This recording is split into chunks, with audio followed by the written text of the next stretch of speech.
How's that going out? If you agree or disagree, let them know. Yo, drunk uncle, drink more. We got 2 hours to chat like strange animals. Tell me when it shows up. Let's roll. I see it over here on Restream, so it should be up. Let's go. Hey, it's the Eddie Block Show. If you agree or disagree, let them know. Yo, drunk uncle, drink more. We got 2 hours to chat like Share this strange around animals. places. You know who I haven't seen lately? Where's been Indigo Nicole? Have you seen Indigo Nicole? Hey y'all seen Indigo Nicole? What's up, Kim Tone? We got Drunk Uncle in the house. Drunk Uncle's day off. Let me share this around. Let's try and get some more people in here. We've been getting more people watching our show because they've been coming into the trials with us, watching the shit show that they call the Trial Rittenhouse. Oh my gosh, we are gonna talk about that today, folks. Oh yeah, I'm always a fool. I'm a fool. Mr. Nice Guy, the Proud Boy. Let's see. What am I trying to do here? I shared it there. Let me go into my Telegram or my Discord and share it. Hey, is that loud enough for you guys now, the song? I turned it down for Drunk Uncle, so it doesn't pop in his ears. Just curious. Put it in Discord. There you go, Drunk. You forgot the one in the chamber. You can't hear it? Yeah, one in the chamber. I always gotta forget that one in that chamber, right, guys? What's up, everybody? What's up, Gonzo girl? My beautiful Eden Dickens is here. How you doing, sweetheart? Let's see. Hey, Eden. What's up, Beanzo? Gonzo. Beanzo. That's a different name. Are you somebody that normally comes in or what? I'm just curious. We got Kim Tone up in here. Boris. See, for a second, when I saw the B, I was like, oh, it's Boris, maybe. We got Digawerp. You crazy cripple little brat. I can say bitch, can't I? Yeah, we fuck around with each other, you crazy bitch. Little cripple bitch. And she's going like, fuck you, cripple. Fuck you up! Right? I love Digawerp. That is my girl. Digawerp is definitely my girl. What's up, God Rides a Harley? Holy shit, the tornado missed you by 4 miles? So I'm going to go visit God Rides a Harley one of these days, and I'm taking my trailer. So I better go when it's not tornado season. Not saying I was about to say, preferably not during tornado season, I would assume. Not because I'm afraid of tornado season, but tornadoes like to go after trailer parks. So if I bring a trailer and park it in front of his house, that's kind of like a trailer park. So, heck, I might be bringing a tornado to him, right? Holy jeez, I love you too, Digawerp. You here all the time? Oh, thank you, Beanzo.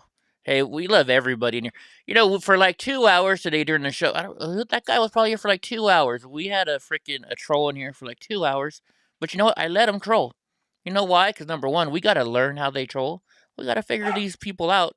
But number two, it's all about free speech in this chat, folks. You guys can say whatever the fuck you want, as long as it's not going to get me kicked off of YouTube and it's not racist.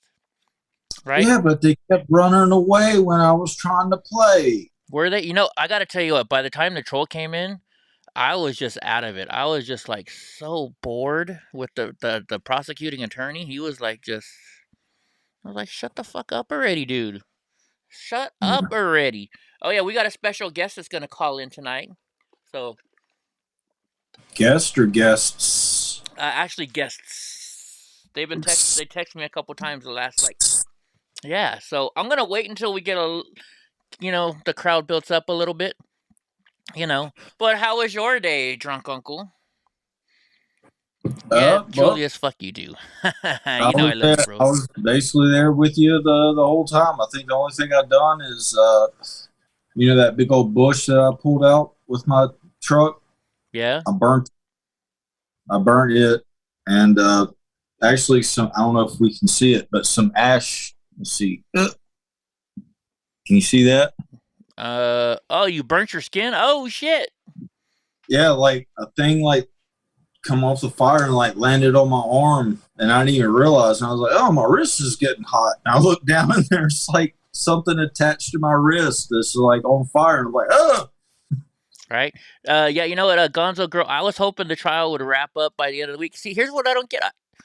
So, like, I thought normally what you do is in a trial, if you're going to let the defendant talk, normally they go last. That's what I thought. So I saw Kyle Rittenhouse up there today, and I was like, oh, the trial's going to end today, maybe. But no. Hey, don't chew on my trailer. Look at, can you guys see it? Look, oh, you guys can't see him. No, I think Kyle did well, but for an 18-year-old, but I think they shook him a little bit, and that's probably why they're going to call more witnesses. Maybe. Towards the end, they did. Is it actually taken off right this second? Let me go to the live. Let's see. Is it? They're talking about SpaceX. I don't think he did anything wrong by any means, but you know, they shook him. So I tell you what, I think Kyle Rittenhouse, even though that attorney was being a dick, I think Kyle Rittenhouse owned that attorney. I'm not gonna lie. yeah. Oh, it is taking off. Hold on, guys. For his age, he held up. That's why decelerating as we prepare for entry burn. Hold on. Attention is right now looking at stage 2. Hold on 1 second, Trump. Let me down. fix something here. Let me fix this. Stage 1 landing burn. What the heck? Where are you? Let me go to... Dragon SpaceX, nominal orbit insertion. Trying to see what you guys and the second stage has done its job. Our crew 3 astronauts have been delivered into orbit. Here we go. Stage 1 landing leg deploy. You gotta show SpaceX taking off. Observe captains, we feel Seco and South. Alright, let me back it up then, guys. You guys want to see it from the Dragon start? SpaceX launch escape system is disarmed. Oh, I can't back it up, I guess. There you go, guys. SpaceX took off. If you guys are interested in that stuff, there's your SpaceX. Oh, Donnie, don't get mad at me. I got mad at you for chewing on my wood. You don't chew on my wood. Is that Elon Musk? Yeah, Elon Musk is SpaceX. I heard somewhere, or I heard on the radio today that he lost $3 billion yesterday, or $30 billion. It's possible. I know, from what I understand, SpaceX, not SpaceX, but Tesla, right? So Tesla, their stocks recently, it jumped up like 1,000 or 2. I don't know. Somebody made tons of money off of Tesla stock. So I think the stock probably went up and maybe went back. That would be my guess. I am very uninformed, so I don't know. Hey, Yeah, Josephine. I heard it on the radio from my house to the corner store. So yeah, so it's possible. It's possible. You know, okay, so Julius just said SpaceX. What do you guys... So I have a question. What do you guys think? There's male and female astronauts that's been staying up there, right? So what do you think? I'm going to go with this where I think you might be going. And then I might be taking it a little bit farther. So go do. No, go for it. I'm gonna let you. So my question is this: seeing how that there's men and women in space, some who are staying for very long times, right? Do you think that there, are people having sex up there? Now my question is, where would they do it? Because I would think that the Space Center, they've got cameras every inch on that thing, except for probably in the bathrooms. So do you think if they are having sex, do you think they're having sex in the bathrooms, or do you think they're just like, F it? You guys want to watch? All right, Junk. Let's hear your thoughts on this. You think they would just call me John? I think you just call me John or something. Did I just call you John? I thought I called you drunk. Or John or Don or something. I don't know, but see. Either you're drunk or I'm tired. One of the two. Yeah. Well, maybe both. But obviously, there's at least some masturbation going on up there. But would you rather get caught fucking or masturbating? Okay, so if there is a woman on okay, so you're asking me this, right? Yeah. Okay, so if I'm at the space station and there are females on board, If I got and they're single and I'm single, nobody's married, nobody's dating anyone. If I got caught having to jack off, and well, it's only one person on one, 1 and 1, so it's like you might not be attracted to that person. So I don't know. That's a hard question. Okay, well, next question. Let's assume that they are having sex. Let's just assume that. Okay. And then we take it a little bit farther. What's the next step after that? Let's see if you can go down my line to, I'm going tinfoil hat here. Not tinfoil hat, but kind of. Okay. I know where my mind just went to when you said that. So my mind, when you said that, went to, all right, so do they, like, you can't really get fluids all over the space station because shit floats. So are they wearing a condom or not? And then my question right away I went to after that is, well, shit. Okay, what is NASA maybe having a test where you got to test out condoms in space? That's where that's my second thought after that. So okay, so let's see No. where Drunk Uncle is going with that. Oh, can you No. have a baby in space? Yeah. So Oh. would the baby be alien? Because it literally came from outer space. That's my big question. I think if there was a baby born in space, they wouldn't be an alien, but they could claim themselves as an alien because they were not born on Earth. Now, I already know the answer to this, but would they be an American citizen?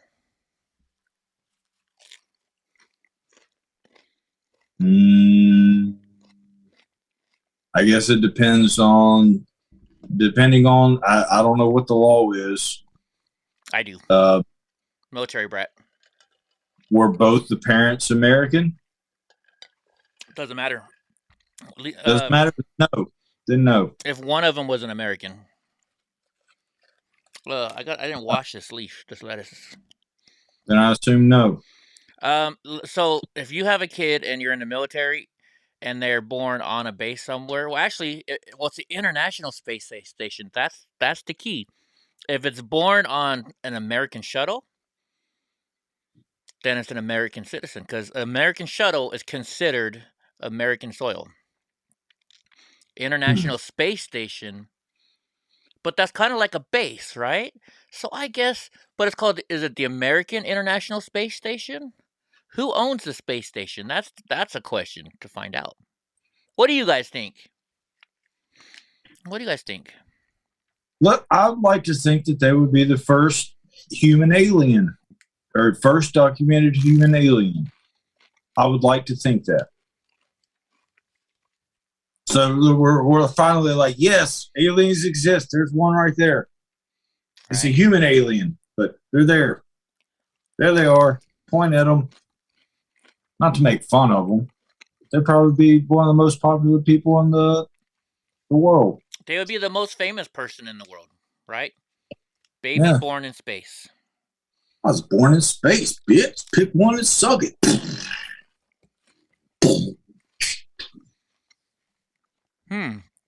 That is very interesting.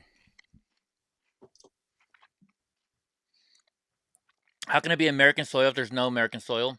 Well, it's like well, actually there is. If they're growing they're growing plants and stuff up there, right? But think about it. So pooping. So my brother and sister were born in Germany. They were born on a German Air Force base, so they are American citizens. They were born an American. They do not have dual citizenship. They were born on an American Air Force base. Yes. You said German. But it was in Germany. I understand. Did I say it wrong? Sorry. So, none of it's true. Earth is flat, Josephine says. I don't know if you're joking or serious, but I gotta laugh either way. What's up, Paul? Let's see. What's up, X Galaxy? Sorry, we're catching up. I'm catching up. What's up, Otis Love? So, but I never heard that second word, so I'm thinking Rammstein. Ramstein Air Force Base? Is that what you're thinking? Oh, no. I thought he was talking about bands. Oh. That's a good. Okay, Drunk and I could probably go on this question for a long time. Gonzo Girl says, "I wonder how it feels to get high in space." Can you imagine smoking weed and floating through space? Can you imagine the trip you would go on? What about getting drunk in space? Probably much more closer than you can, because I've done hallucinogens. Yeah, I've never done hallucinogens. No, I don't know. Anyways, hold on. Let me text this person this link. Copy link, and then we'll just let them call in whenever they want, because I know it's late where they are. Let me see if that's the right link. Yeah. Okay. There we go.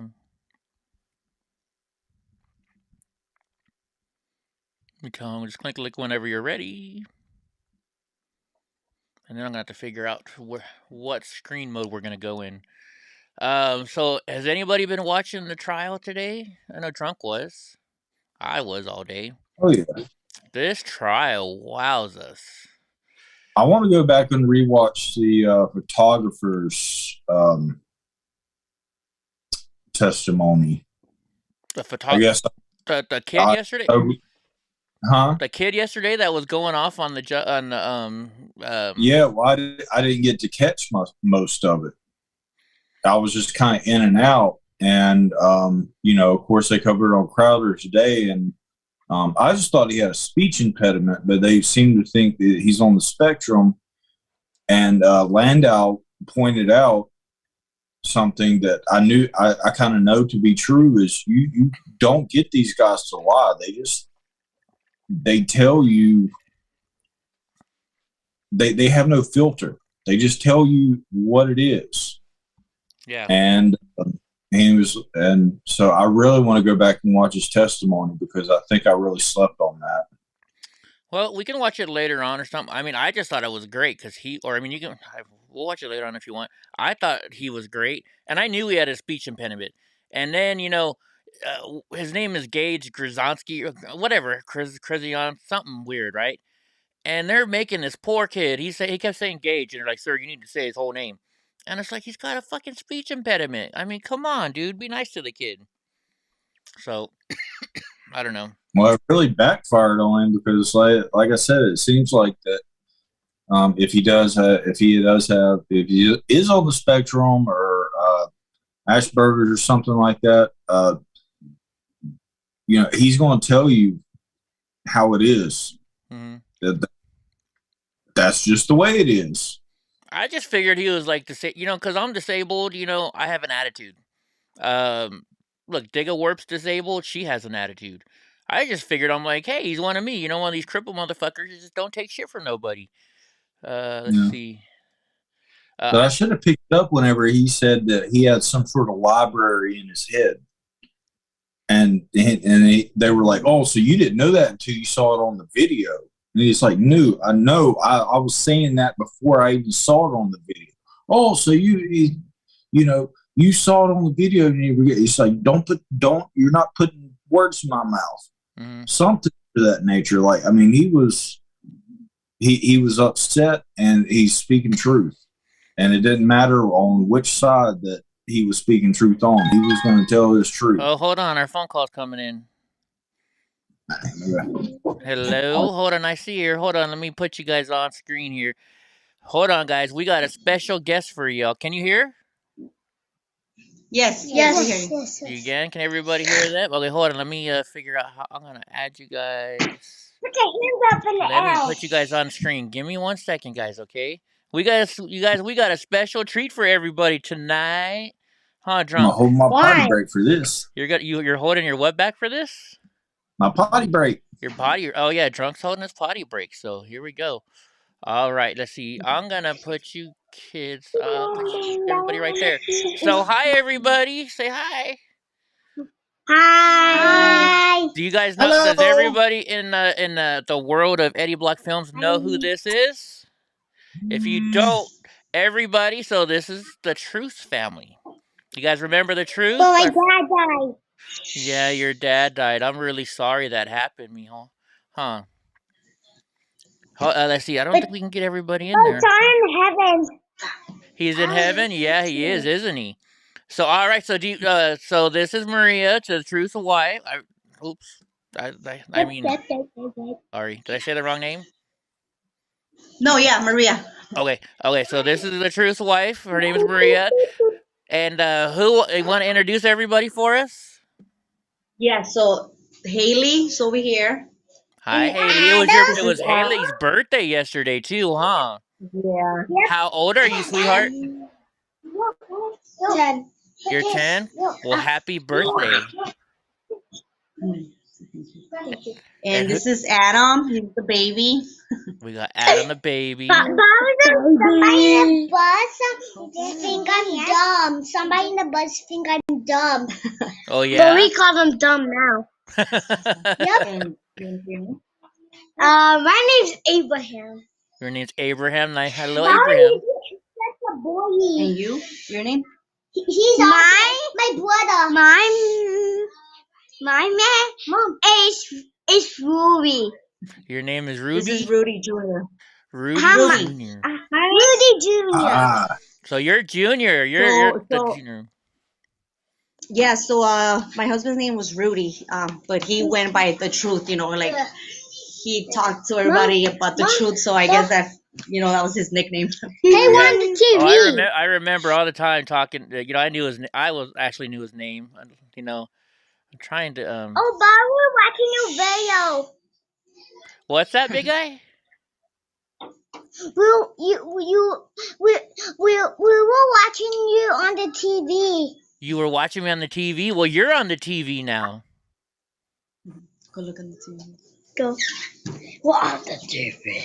Yeah, you guys are on TV now. So the kids just wanted to, I told them that I told you guys, and the kids were they just wanted to come on the TV and, tell you guys, how much they liked the show. And I told them about the GoFundMe, and they wanted to say thank you for, donating, and whoever did donate it, thank you. That means a lot.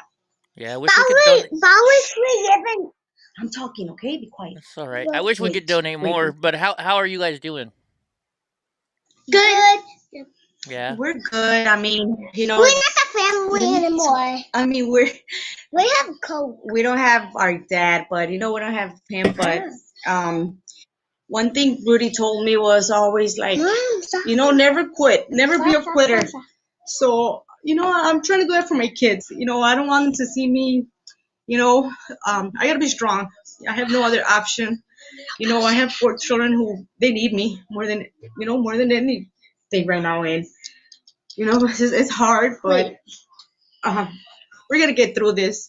Yeah. So I have with my church, I have amazing family who and friends and everybody who I've seen that I'm not alone. I know God is with us, and we just gotta hang in there, and I know Rudy is in a better place too. He was here, stressing, suffering, honestly, and he wouldn't want to get help, and he's in a better place. Even if he's not with us, I tell my kids, he accepted Jesus in his heart about 5 months ago. So I know that's something big for us, and I know he's not suffering. He's in a better place, and hey y'all, it's hard, but I have to stay strong for my kids. I have no other choice.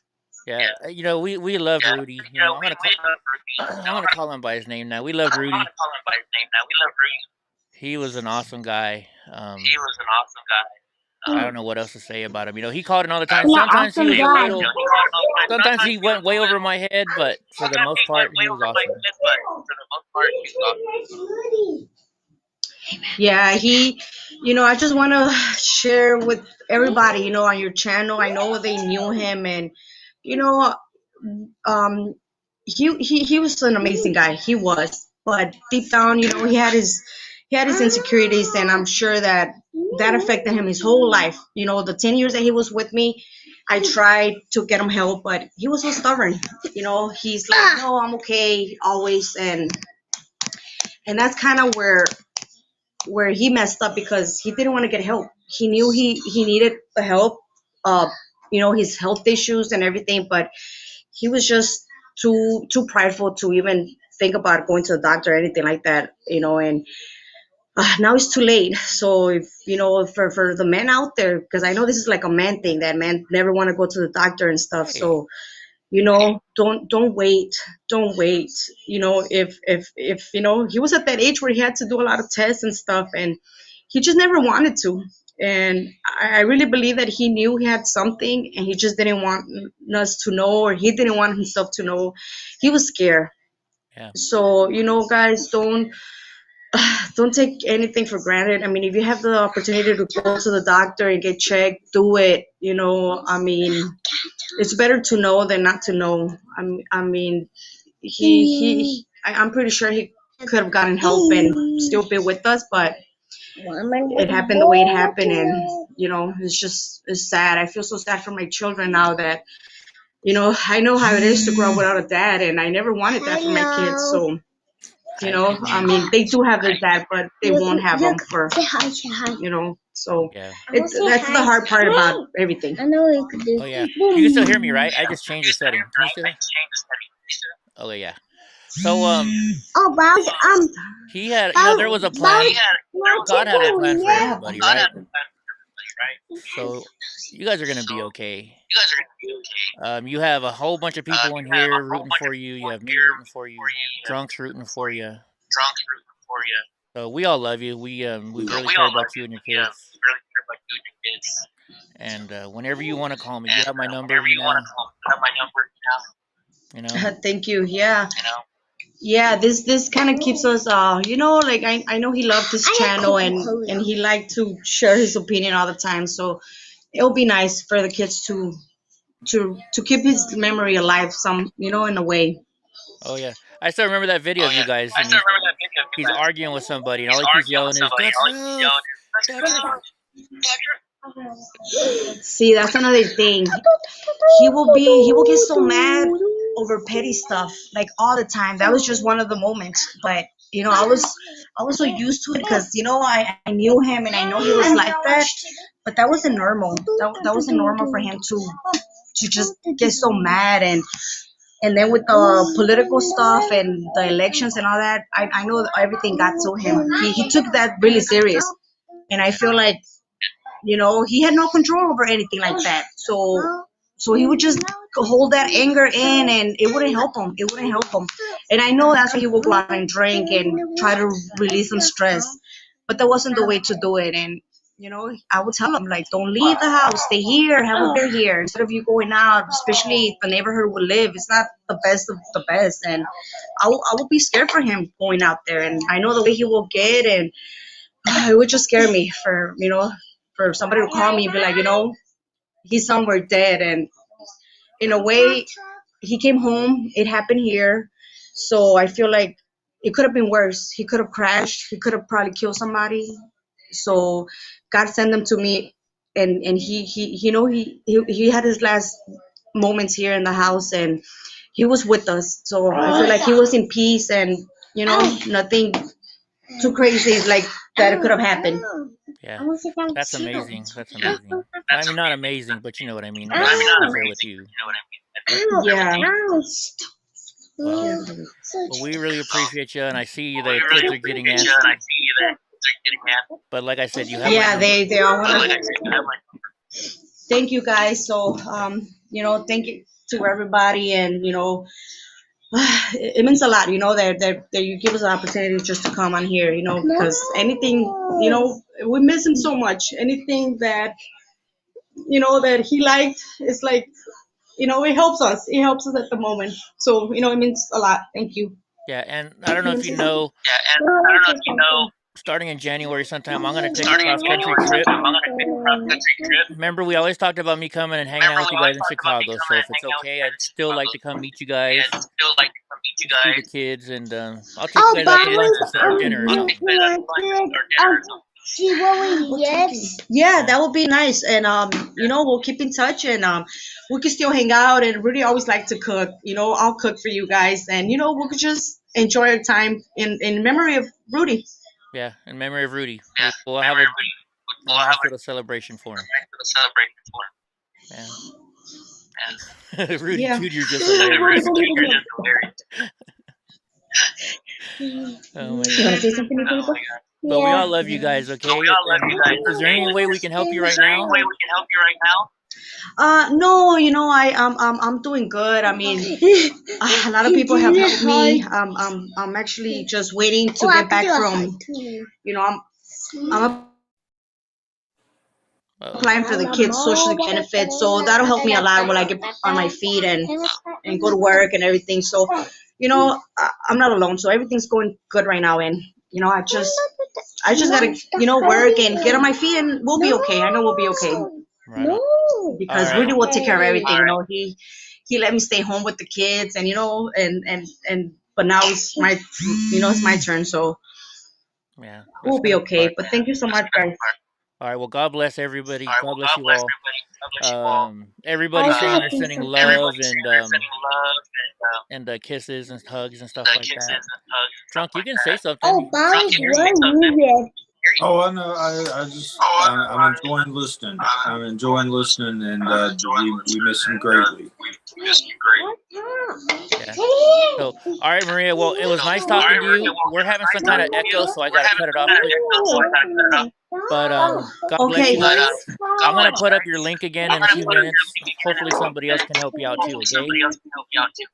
Okay. Thank you so much. All right, and happy birthday, Haley. We miss you guys. Bye, sweetheart. Bye, Rudy. Bye, Abraham. Oh my gosh. I forgot the last name. I'm bad with names. Sorry. Yeah. Rudy, Abraham, Haley, and Adam. Adam. I'm sorry. I didn't mean to forget you, buddy. There you go. Do this thing. Okay, bye, guys. Bye. Bye. Love you guys. Wanna come over here? Yeah, I'm gonna come visit you. You could come visit us. Bye. Yeah. All right. Bye, guys. We love you. The pesos, Mom. What's the pesos? I don't know if they. Okay, there we go. All right, guys. So that's kind of hard for Drunk and I. We never met the truth. He's from Chicago. I'm assuming that Mr. Nice Guy just found out. We were talking about that, whether he knew or not. But yeah, I tried telling Lisa I should have texted him. I don't know why I didn't text you, Mr. Nice Guy. I'm sorry. Yeah, the truth died. He had a heart attack. If you guys don't remember, there was a guy that used to come in here named The Truth. He would call in on Skype all the time, and because he wanted to tell you the truth. Awesome, amazing guy. And look, I just found out some more information. His wife just said she didn't go to work. She stayed home with the kids, and he went to work every day to support their 4 kids. What an awesome dad. What an awesome guy. Yeah, it's sad. He had a heart attack. He was my age. He was 45, and he had a heart attack. So let me. Yeah, I know, Mr. Nice Guy. I know. Yeah, it's hard, Mr. Nice Guy. She came into our chat room the other day and told us about it. We didn't even know that it happened. It happened on October 25th. She said. Hold on, I'm going to the email so I can find you. Let me go find her email, and I can send you the link to. I'll show you guys the link to the GoFundMe, and I'll put it in here. What day was that? Oh my gosh, I got way too many emails in here just from today alone. Oh, here, let's see. Is this it? No. Is it this one? She sent me a couple different links. Here we go. Or a couple different emails, I should say. Let me copy link. All right, so we're going to go to this link here real quick, guys. I'm going to put it in the chat room as well. I'm going to share it with you guys. If there's any way you can help, even with $1, I don't know, what's the least you can do on GoFundMe? $1? Even if it's $1. This is an awesome family right here. That's the truth right there. If you guys never saw him, that's him right there. Let me try and put this in the chat room, the link. Hold on. I'm going to put it in here right now, guys. There's the link for you for the truth. That's the GoFundMe. Yeah, he was an awesome guy. Here's what it says. It says, "Hi, my name is Maria, and I'm here today asking for help for me and my children in this unexpected tragedy. My husband passed away on October 25th, 2021 at 45 years of age. I know nobody plans for this, but trust me, it was so sudden and unexpected. He didn't have time to leave anything for his children. With a big heartache, I ask if there's anything you guys can do to help contribute and get my children by. I was a stay-at-home mom for my 4 kids, 9, 7, 5, 4. Well, actually, Haley is 10 now. And I had the pleasure of sharing 10 years of my life with this man. But now with a broken heart, I find myself asking for any little help and me and my children can get." So the reason why, Mr. Nice Guy, I was asking Lisa if you guys were close to him because for Christmas, I want to get a Christmas package for this family. I want to send out Christmas gifts for the kids, whatever the heck I can do. And I was wondering maybe if I can just send it to you, Mr. Nice Guy, and you and Lisa could go take it to her. I'll give you her number, and if you guys could help her out over there in Chicago, because you're near Chicago, you're near them. So yeah, I'd appreciate it, guys. Let's see. As soon as the show's over, Mr. Nice Guy, I'll text you her number. I'll let her know too. She should be okay with it. But they got an awesome family, man. He was always he would always call us in, you know. He loved calling in. Remember Drunk Uncle? He would call all the time. Eddie, can I call in? Eddie, can I call in? And we'd let him call in. He was funny. He was Even a whenever patriot. just having fun at the bar, he was like, "I'll go to the bathroom. I'll call you." Yeah, all the time. You know, he's out there having a good time, but he still wanted to communicate with us. You know. Yeah. Hey, the truth. If you're up there with God, do me a favor and send me down some of the information about what's really going on with our country. Find a way to send me the truth. Send me the truth, brother. I want to know. But yeah, guy. If anybody can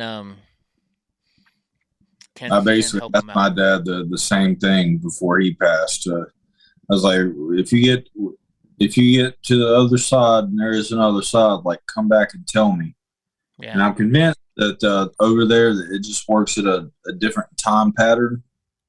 But he still fucks with my shop, but he's still trying to figure it out. He hasn't come to visit me yet, but he's still figuring it out. Yeah. Well, I sent it on Twitter. You know, maybe I shouldn't have done it on Twitter, huh? I don't think anybody will mess with them. You think? Do I have Venmo? Yes, I do. It should be scrolling on the screen. Yeah. Yeah. Eddie-Block- is that an I or a 1? No, I think that one is my. Let's see. Let's go to my page. Look at the description on my page, Drunk. Isn't it in the description? Well, no, it's scrolling across the bottom of the screen. Your Venmo. It's Eddie-Block-. It's got to be 1. I think it's a 1. Hold on, let me look. Well, it's just a line. So I was looking at that earlier, and I was like, I don't know if that's a 1 or an I, or a lowercase l, but I assume it's a 1. Hold on, I'm texting her back real quick.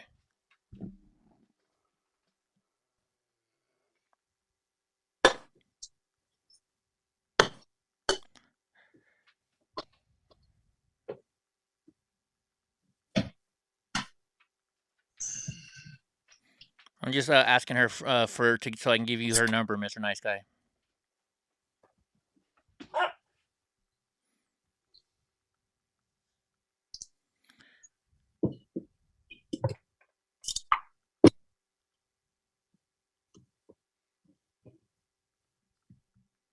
There we go. I said, I said you and your wife. You and Lisa are pretty much married, aren't you? Anyways, just so she doesn't think, oh my gosh, somebody who's just had their husband pass away, and all of a sudden a guy wants to talk. Maybe they might think. I know. As soon as my dad died, some guy flew all the way over from Holland to come visit my mom. Wasn't very happy about that. You're not Hunter Biden, right? No. No. Yeah, he literally did that. Yeah, he did. Didn't he sleep with his brother's wife or something? Whatever it was. Yeah. Yeah. After he died. Yeah. All right, let's go back to this And screen. supposedly with the daughter too. Yeah, and you know what? Now that the diaries are coming out, ooh, it's from what I hear, I haven't seen the diaries. Like I've seen people talk about the One diaries. page. I seen one page. Did you? Yeah, and it was Mr. Nice Guy, that's awesome. He says they're gonna do a fundraiser for her. That's cool. So am I. And folks, yeah, if you want to send me money so I can forward it to her, I can do that. I can put money on I can just pay that. I'll put it on there for you guys if you want. Um, she said he took Jesus into his heart 5 months ago. That's about when he started talking. No, he started talking to us in January, I think. Right? Yeah. It's hard, you know. It's hard, especially when you got 4 kids like that, you know. And he's got some awesome. I mean, you saw how cute his little kids are, you know. Oh, don't even ask where I was at whenever I first started watching the show or starting to turn. You didn't believe it. Like I know you're still trying to figure out your religion, what if you're religious or not, and all that stuff. But you were total not into religion back then, right? Religion as yeah, I didn't trust scripture, which I still don't really, but I mean I'm moving in the right path, and I'm on a fucked up journey, but it's my journey, and it's how I want to process things. And I started off in one way, and I mean I went total opposite to where I mean just think of complete opposite. Yeah, that I was there, and I'm coming back around, and I think it's a journey that I had to take, and I'm glad I've been on it, and I'm glad I am where I am right now. Hey, that's what it took me here. Oh, it's not showing the whole thing. I'm trying to think. Here we go. This is mine right here. That's what it should look like. It's got a picture of me and Agnes Gibney on it. Oh wait, you know what? Can't you do like Can't you put on this screen like what do you call those things? Shoot. I don't know. But this is it right hold on, let me go back to me. This is mine right here. I'll tell you one thing: I don't put up with fucking atheists anymore. Like these fucking antifers come out and go to like prayer meetings shouting, "Where's your God now?" or "There is no God." Nope. I'm gonna fuck you up over that. Let them do their thing. You shut the fuck up. You can think what you think, but don't bring that here. Say what you say when you do what you. I'm not getting. I know I'm killing that song, didn't I? Why don't you say what you do when you do to me? What is that song? I don't know. I don't know either. You Anyways, played it before though. yeah, but yeah, you know, I'm gonna tell you guys. So, I went to Catholic school. I was forced to go to Catholic school. Well, not forced, but you know, my whole family went to Catholic school. Then I was Catholic school. You're forced. You have to go to church every day, right? And then, so I was in it, and I, for a long time after Catholic school, I didn't go to church anymore because think about it. I was an altar boy. I was going to church twice a day for 8 years of my life. So, I didn't start going back to church until probably like 5, 6 years ago, and my friends kept pushing me like, "Hey, you should come to our church." And I'm like, "No, no." And I said, "I got God already." It's not like I didn't believe in God, but I just didn't go to church anymore. And then my wife and I are having troubles, and just one day my friend was like, "Hey," she kept pushing us to come to her church, so we went with her and her husband to her church, and it was cool. It was Celebration Church, the one I show on Sundays, It was weird because that day they went, they started talking about this disabled guy who just worked hard and supported his family, and it was just like, I was like, oh my God, he's like talking about. It was just weird how the first day I went back to church, they talked about that situation, Yeah. you know. And it's a So, church of like 5,000 people, so it wasn't like they set it up or something. You know what I mean? yeah. So you think it helped you to actually get back within the community? Oh yeah, definitely. And like my like I noticed when we would go to church, my wife and I wouldn't argue as much, you know. And it definitely helped our situation. Things started going better in my life when I was going back to church. I'm not saying it's because of church or not, but I felt that way, so who cares? Right? Yep. You got a good result out of it? Yeah. You know, exactly. Oh, Maybe you I found just it. Okay. find a new church. I haven't been to my church in a long time, but I'll be honest with you. The past few times I've been to church was during funerals, Mm-hmm. and I found myself getting very angry at the pastor because he spent more time talking about God than my friend in that box. I gotcha. Makes sense.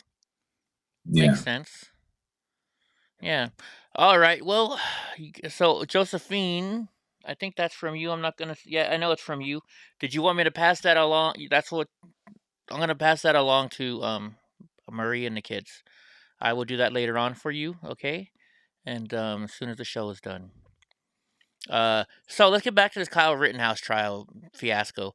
I saved some spots. I haven't closed them down yet because I really wanted to show these parts. Because, oh my gosh, this trial today was crazy. I tell you what, Kyle Rittenhouse did amazing. He broke down once, and you could tell he started to break down another time. But No, Rise of Harley. That sounds like a church I'd want to be at. Honestly, you got bouncers. right on, yeah. So where was I? Oh yeah, so he was doing well. The the prosecuting attorney was being a dick today.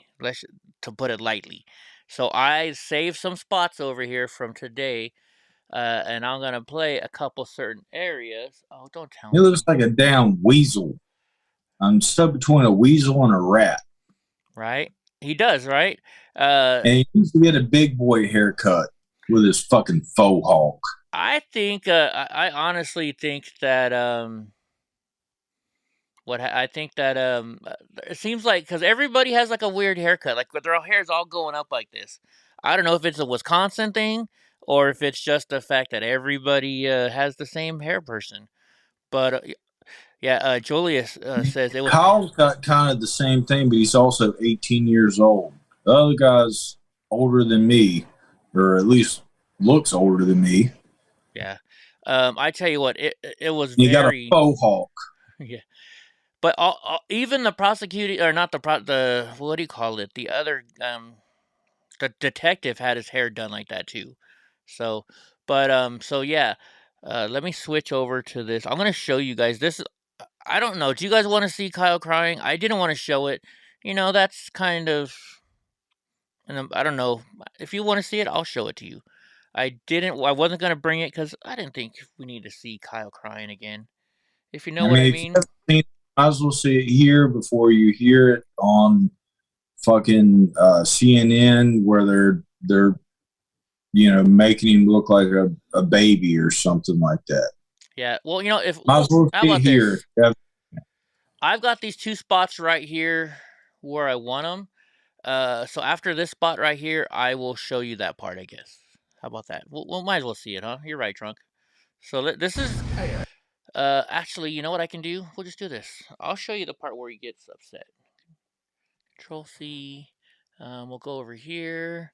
We'll go and we'll paste this one here. I'm gonna have to find it. On to car source lot number 3. Okay. And did you agree to get in his car? I did. And who went to car source number 3? So it's past this because when the prosecuting this lady, I think she sprained her ankle or twisted. I don't know exactly. I'm not. I think it's right here. Mr. Rosenbaum. Hold on. I'll go back. And you had a fire extinguisher? Yes. And you had your medic? My medical bag, yes. And were you asking people about medic at that point? I was asking people if they needed medical help as I was getting down there. Right here, Did you receive any response? It wasn't his attorney that was doing it. It was the other attorney. Maybe it was right there. Because I know they took a break. Let me see. Oh, yeah, it's right here. That's his mom. His mom was now running you got to clip out. What's that, Drunk? I said, while you're searching through it, you ought to clip out one of the many parts where the judge says, "Come on," and put that in your roadcaster. Oh, yeah. There's a couple things that I've learned that I want to clip out for now.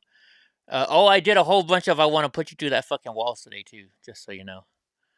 I heard. Yeah. All right. So this is the part where he's this is right when he starts talking about where he's shot. Right side. And I was cornered from in front of me with Mr. Zeminski. He's having a panic attack, you can tell.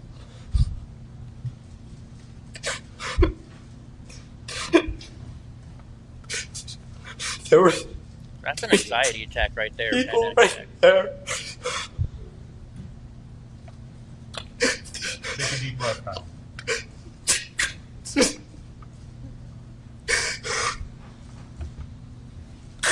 That's what I...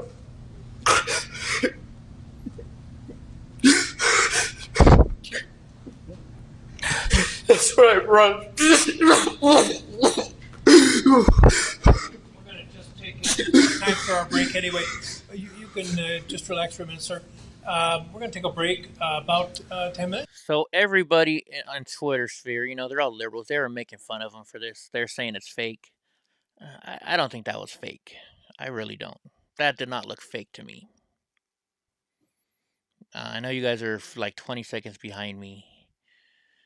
But it didn't look fake at all to me. That's real emotion, folks. He was having either a panic attack or an anxiety attack or something. That's what other channels were saying, that and the people that have anxiety attacks were like, that's exactly what it is. I mean, I felt bad for him. I mean, look, they're going to show us. Please don't talk about the case during the break. Can you imagine being his mom right here? Watch. His mom is just... But just think, if he were able to fake this, let's say if he was able to fake this, then the state should have reasonably known that this guy is possibly a psychopath. And they would already give him a mental health status to see if he was maybe a sociopath. Yeah. Things like that. So unless they call some sort of forensic scientist or what the fuck, behavioral therapist that breaks down what he done, they're fucked. Yeah, I mean, I'm saying, and I was wrong. He was talking to his defense attorney. I don't know why I thought, just because the prosecutor had been a dick all day, I thought maybe. But I mean, it was just, that's not fake at all, I mean, I felt so bad for him at this point in the trial, just watching him go through that. That was awful, you know what I mean? And so that kid, it's sad that he has to go through this. But after that, though, he pretty much held it together, which we're going to show you. This is the part where the judge actually gets all pissed off and goes off. So, you're going to watch the section we're about to watch.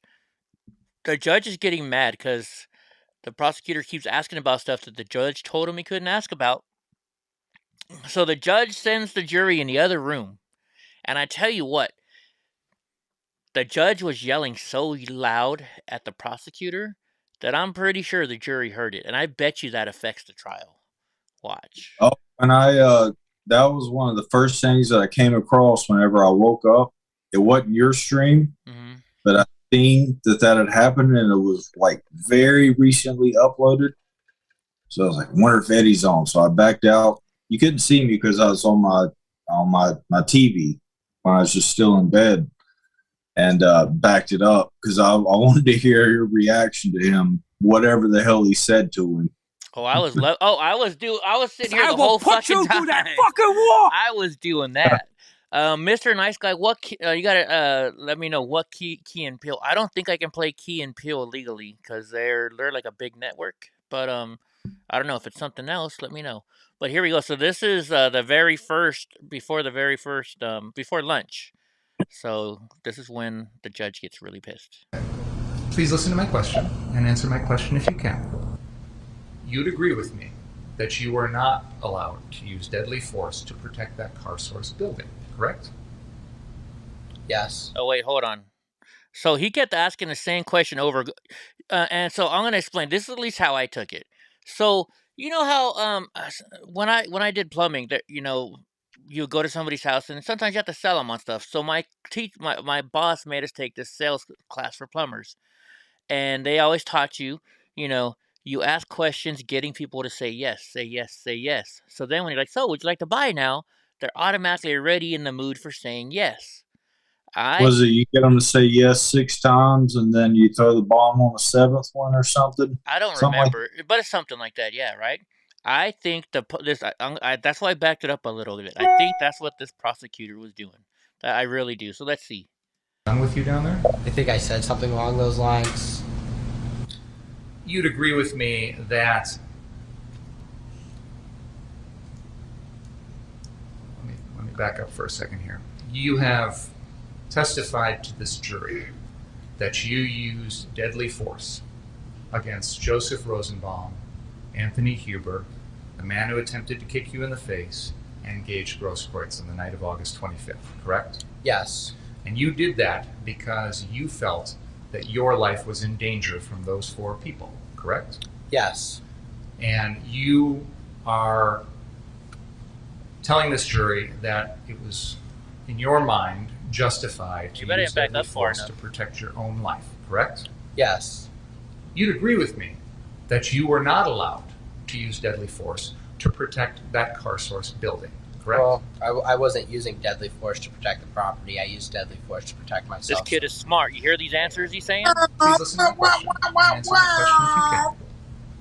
You'd agree with me that you were not allowed to use deadly force to protect that car source building, correct?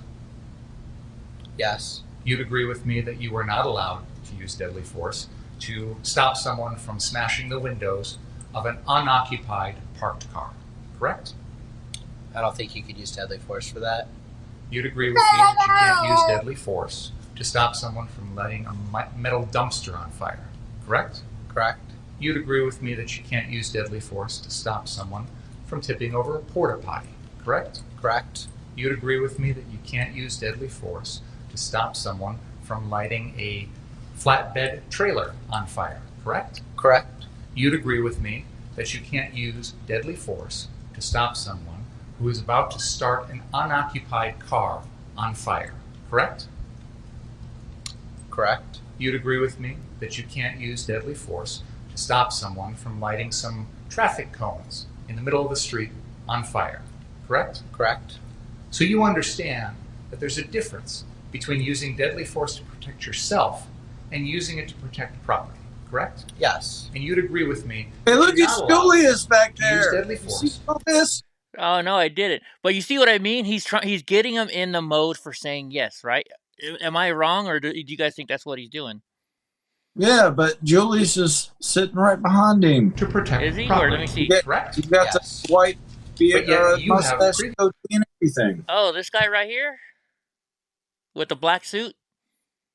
Hold on. Oh, that's right. I forgot you're. So, guys, we have Drunk Uncle. He's on a delay. He's watching it with you. We used to have him where he could see my screen, but his photo was blurred.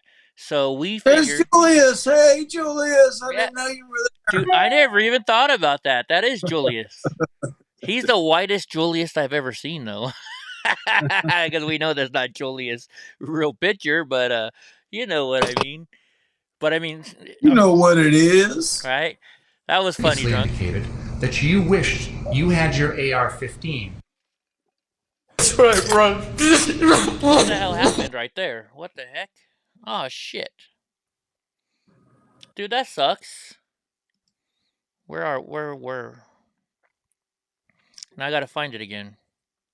Was it right here? Oh, I'm sorry. I didn't mean to mess Just it up. like everybody else saying, stay off the streets. Blade. Dude, I had it saved. Some reason. Oh, yeah. So it's right in here. Yes. Which of the car source locations weren't closed when I drove past? And instead of grab some medical, and you're aware there are different types of bullets, like hollow point bullets, correct? So I just play it from here. Yes. It's when about starts to get good. And when you were in the process of purchasing this gun, well, let me back up for a second. You said that the 30 rounds of ammo were left over from previous. I assume you mean when you were up in Ladysmith? Yes. And you were practicing with the gun up there? Yes. And Dominic Black's family has some sort of firing range or shooting range up there, is that right? They have a gravel pit where it's safe to shoot. And you and Dominic would practice with your AR-15s shooting at targets in that gravel pit, correct? Correct. Heck yeah. And you would shoot at targets as far as, what, 75 yards away? No. How close were the targets? I think the furthest I ever got was maybe from me to the TV. You didn't shoot at any targets farther away than that? No. Dominic Black testified that he shot at targets 75 yards away. Did you see him do that?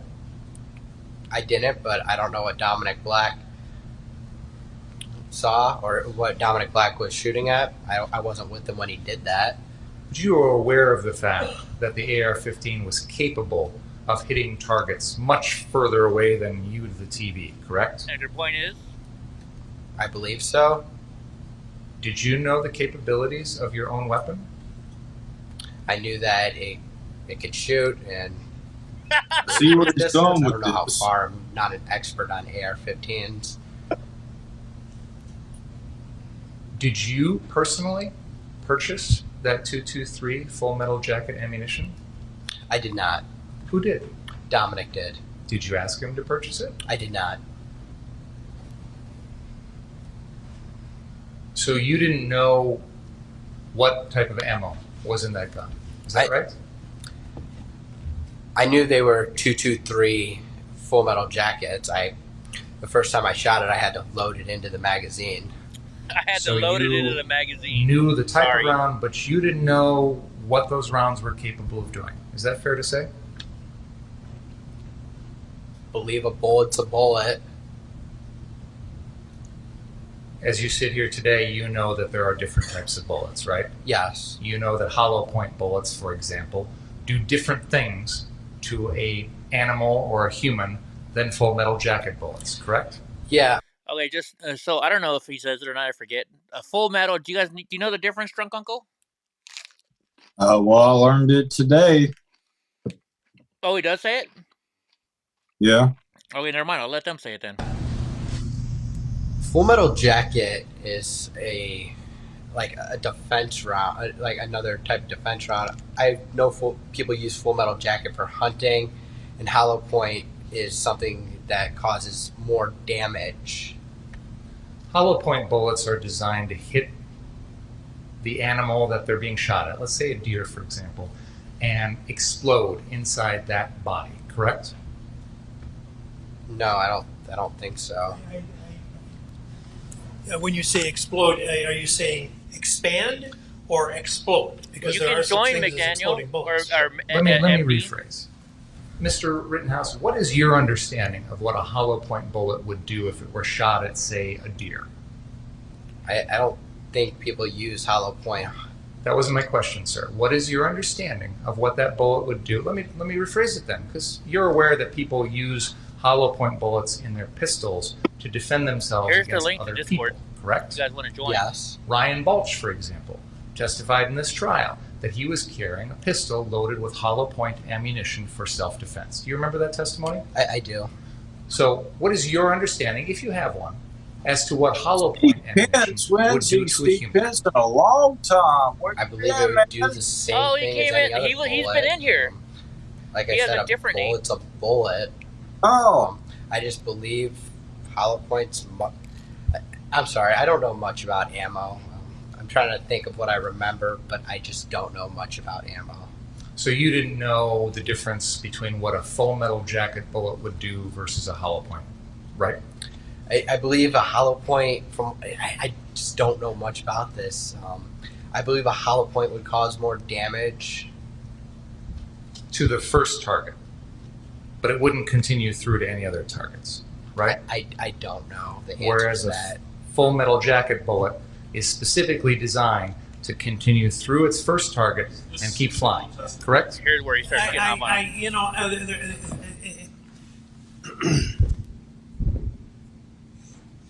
First of all, here's where it gets good, guys. The hollow point is not guaranteed to stay in the first object struck, which is, so what you said was not correct. Secondly, there's no testimony on that, Your Honor. no, but you've been testifying, and that's what Mr. We're going to take a break for lunch. Please don't talk about the case. Oh, wait a minute. Read, watch, or listen to any account of the trial. We'll see you. I went to the wrong spot then. About 12:45. Now, this is where it gets good. This is where it gets good. Oh, I've got a couple of hearings. Yeah, it makes the jury leave. Let's say 1 o'clock. Is this where he gets mad? I apologize for taking time away from you. Well, he has to dismiss the jury. Yeah, but no, he just sent them to another room. I don't think this is the right spot. I think it messed up. Hold on. I'm going to let it keep playing. I'm going to look for this other spot where they kick. Let me see if there's another spot where they show the judge a lot. Oh, yeah, I'm sorry. I found it. That's not the right spot, drunk. Okay. Well, right I know the reason he doesn't like gun. You just said. Yeah, it's right here. No idea why you would do something. Okay, there we go. I found it. And next to that, they. No. Okay, I'm sorry, guys. You know that to be an EMT, you have to be 18 and a high school graduate, correct? Last bit. Correct? Yes. That was a lie. Yes. Didn't give my name, but my age to anybody. All right. No, it just because it didn't Sorry, come up fast in forwarding, conversation. trying to get If to the somebody right would have spot. asked, I would have been like, "Yeah, I'm 17." Yeah, no, so you felt that as a 17-year-old, it was appropriate for you to be out on the streets of Kenosha with an AR-15 that night. Fair? I believe I had any other rights to be there as anybody else. As any other adult. He's an American. As anybody. But you weren't an adult. No.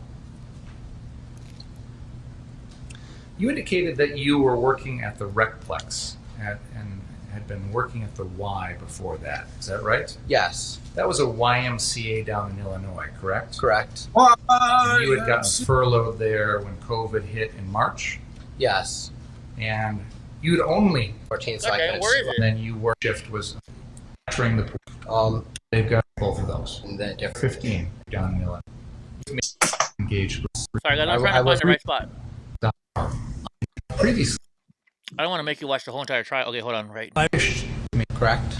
So you understand that there's a difference between using deadly force to protect yourself and using it to protect property, correct? Yes. And you'd agree with me that you're not allowed to use deadly force to protect property, correct? Yes. But yet you have previously indicated that you wished you had your AR-15 Yeah, we missed to you, Steve protect Penn. someone's What's up, property. Timothy McCarthy? This is where it I'm going gets to good. ask you to go into the library again for a moment, please. Please don't talk about the case. The library is, I'm guessing, would be right next to this courtroom. Right? Wouldn't you, drunk uncle? I don't know. I tried to get on a jury case, but the guy pleaded guilty, so I didn't get to do it. Oh, man.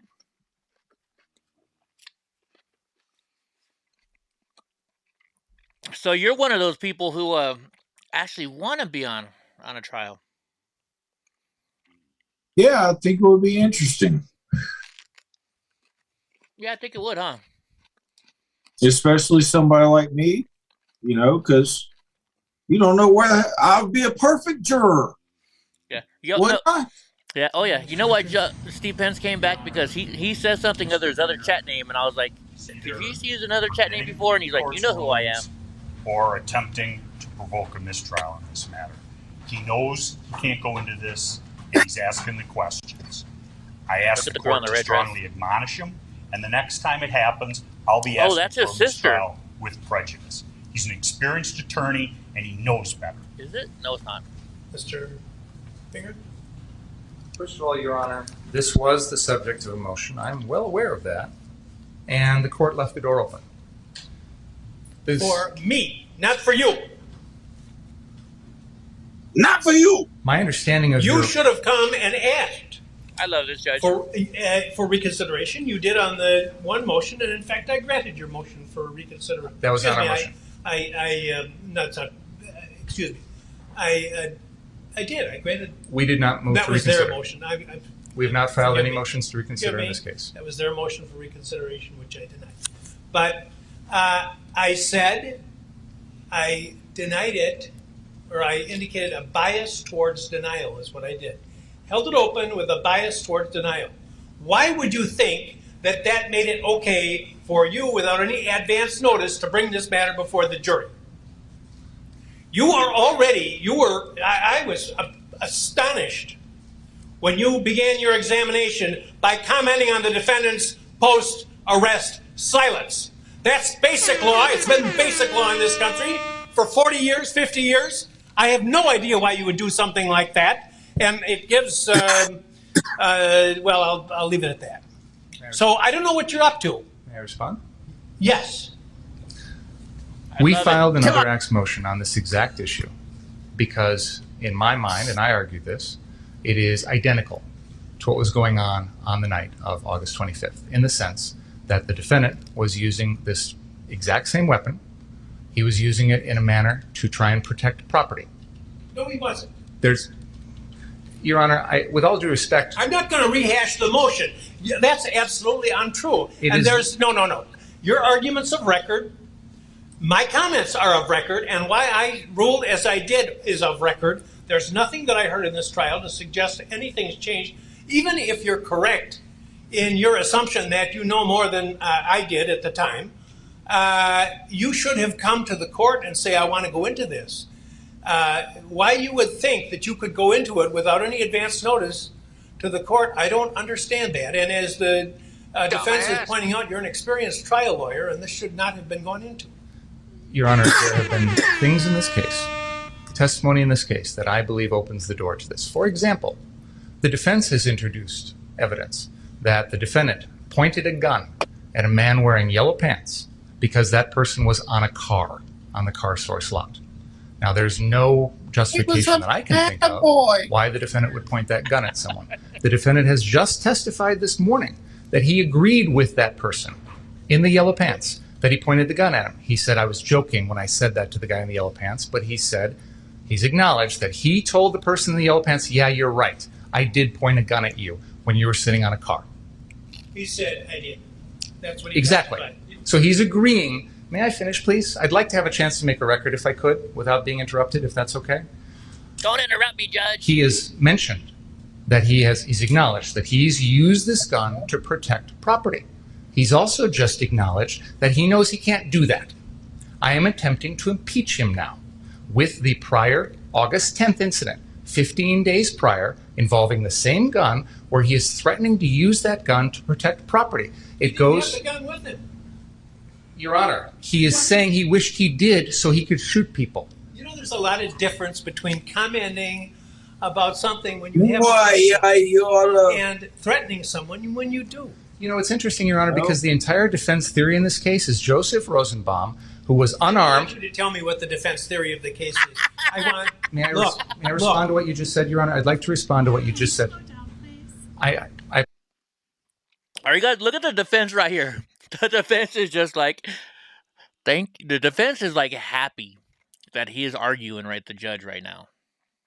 I apologize, Madam Court Reporter, but I'd like to try and make a record without anyone interrupting me, if that's okay. I believe that there is a central part of this case that Mr. Rosenbaum is making threats that he has no ability to carry out. So, to your point, Your Honor, you're arguing that this August 10th incident, one aspect of why you don't believe it's relevant is the defendant didn't have the gun with him. This case is about some... Hold on. Did you just see what Julius did? All right, guys, watch Julius, the guy who we joke around saying is Julius. Watch him behind this prosecutor. You're arguing that this August 10th incident, one aspect of why you don't believe it's relevant is the defendant didn't have the gun with him. This case is about someone who didn't have a weapon, and yet the jury is being told because of those threats, that means the defendant has to defend himself.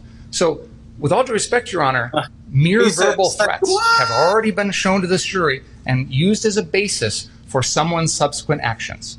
I am attempting, with the defendant, to use his mere verbal threat on August 10th, 15 days prior, that he's going to shoot shoplifters with his AR-15 to impeach the defendant in a murder trial. I would ask the court's forbearance to do that. I apologize, Your Honor. You're right. I probably should have brought this to your attention earlier. I may have misunderstood your ruling because I thought your ruling was if the evidence in this case made that more relevant, you would admit it or at least consider it an admittance. I believe, based on the evidence that we've heard, and more specifically exactly what the defendant said earlier about admitting pointing a gun at someone who was merely jumping or sitting on a car, that the door is open now to this testimony. And I continue to believe that his state of mind, his intent, his belief as to self-defense is the core of this case. That was the basis for my motion. You were strongly inclined against it. I understand that. But now we're in the middle of trial, and there's been a lot of evidence that's come in that I think makes this relevant. So I'm attempting to impeach the defendant on his beliefs. I believe I'm entitled to impeach the defendant on his beliefs and on his statements. I'm going to interrupt you now because you're talking about his beliefs. I think that's what they call... I love this judge. His statements too, Your Honor. Because he just said, can't use deadly force, can't threaten to use deadly force to protect property. So now I'm impeaching him on that. Your Honor, the court has seen no reason to change its ruling. And just so this record is clear, in spite of the lengthy statement by Mr. Binger, before we started today, the court specifically stated in Mr. Binger's presence, there's been nothing to have me change any of my rulings. There have been numerous occasions during this trial where they've opened the door. The one time when they're going into Mr. Rosenbaum's prior reason he doesn't like guns. Hold on, John. What are you saying? You're cutting out. I said, oh, he's not a rat. He's a hamster. You see him drinking out a little hamster water? Oh. And I said something. I whispered in Mr. Krause's ear. I know because of the prior convictions. Please stop. And he did. Right. He knows if you're going to go into something that's been excluded in a pretrial order, you better ask the court. You better get permission. This is ridiculous. It wasn't excluded, Your Honor. You know why it was excluded in the first place? Because it was propensity evidence. That is exactly what 90404 is designed to prevent. You're talking about his attitudes. His attitude is he wants to shoot people. Now, I've admitted that kind of evidence in other trials when it's been appropriate. I didn't admit it in this case because, to me, what I've heard in this trial, and by the way, Mr. Richards absolutely correctly points out that just hours ago, I said I had heard nothing in this trial to change any of my rulings. So why? Testimony, Your Honor. Pardon me? That was before the defense testimony. Don't get brazen with me. Hold on, I gotta do this. I love this judge. Don't you dare get brazen with me. I thought the judge was gonna come out over that stain and just fucking... I will put you through that fucking wall! Oh my god. Oh, whoops, sorry, I didn't mean to hit it that time. You knew very well. You know very well that an attorney can't go into these types of areas when the judge has already ruled without asking outside the presence of the jury to do so. So don't give me that. That's number one. Number two, this is propensity evidence. I said at the time that I made my ruling, and I'll repeat again now for you, I see no similarity between talking about wishing you had your AR gun, which you don't have, so that you could fire rounds at these thought to be shoplifters, and the incidents in these cases, which are not there's nothing in your case that suggests the defendant was lying in wait to shoot at somebody or reflecting upon the shooting for a vast amount of time. Every one of the incidents involves matters that involve seconds in time. So I commented at the time, I don't see the similarity, and I don't see the similarity now. If it's not similar, that's the whole rule. Those are all the exceptions to 90404. Check the authorities, Wigmore and evidence, Judge Weinstein, Colonel McCormick. It's the prior act has to bear the signature of the accused, or it has to be so similar as to suggest it's a common plan or something like that. You have an incident where he's making comments about some alleged shoplifters versus crimes that involve instantaneous actions, whether premeditated murder or whether self-defense, that's for the jury to decide. But I don't see the similarity. I said it couldn't come in, and it isn't coming in, no matter what you think. Number two, I have to be concerned. Somebody sent me this today. That with what Mr. Richards has said about the progress of the trial. You'll see it in a second, Drunk. And when you were I said you were over the line. I think it was Dawn. Was it Dawn that sent me this? Close to or over the line on commenting on the defendant's pretrial silence, which is a well-known rule. Oh, no, somebody else did. I'm astonished that would have been an issue. So I don't want to have another issue as long as this case continues. Is that clear? It is. Thank you. So sit down and shut the fuck up. Look at the judge. The judge is like ready to kill him, bro. Oh my gosh. Okay, so that was that part. So now here, this is going to be when they come back from lunch. Did you see what I showed you, Drunk? Don't get brazen with me, and it's on the... I did. Yeah. Somebody sent me that. Oh, you gotta love this. I love this judge, guys. I love this fucking judge. At the lunch break, I had done some research, and at this point, the defense is going to be making a motion for a mistrial. However, that motion is going to be requested with prejudice. Okay, before we go too far, if you guys don't know, if a mistrial happens, then what happens then is you start the trial over with new jury, possibly a new judge, possibly a new venue, right? Now, if you do a mistrial with prejudice, that's a whole different animal. So if you get a mistrial... Steve, you still haven't grabbed it. I'll just put it in your collection. I know, Steve. Here, they're spoiling.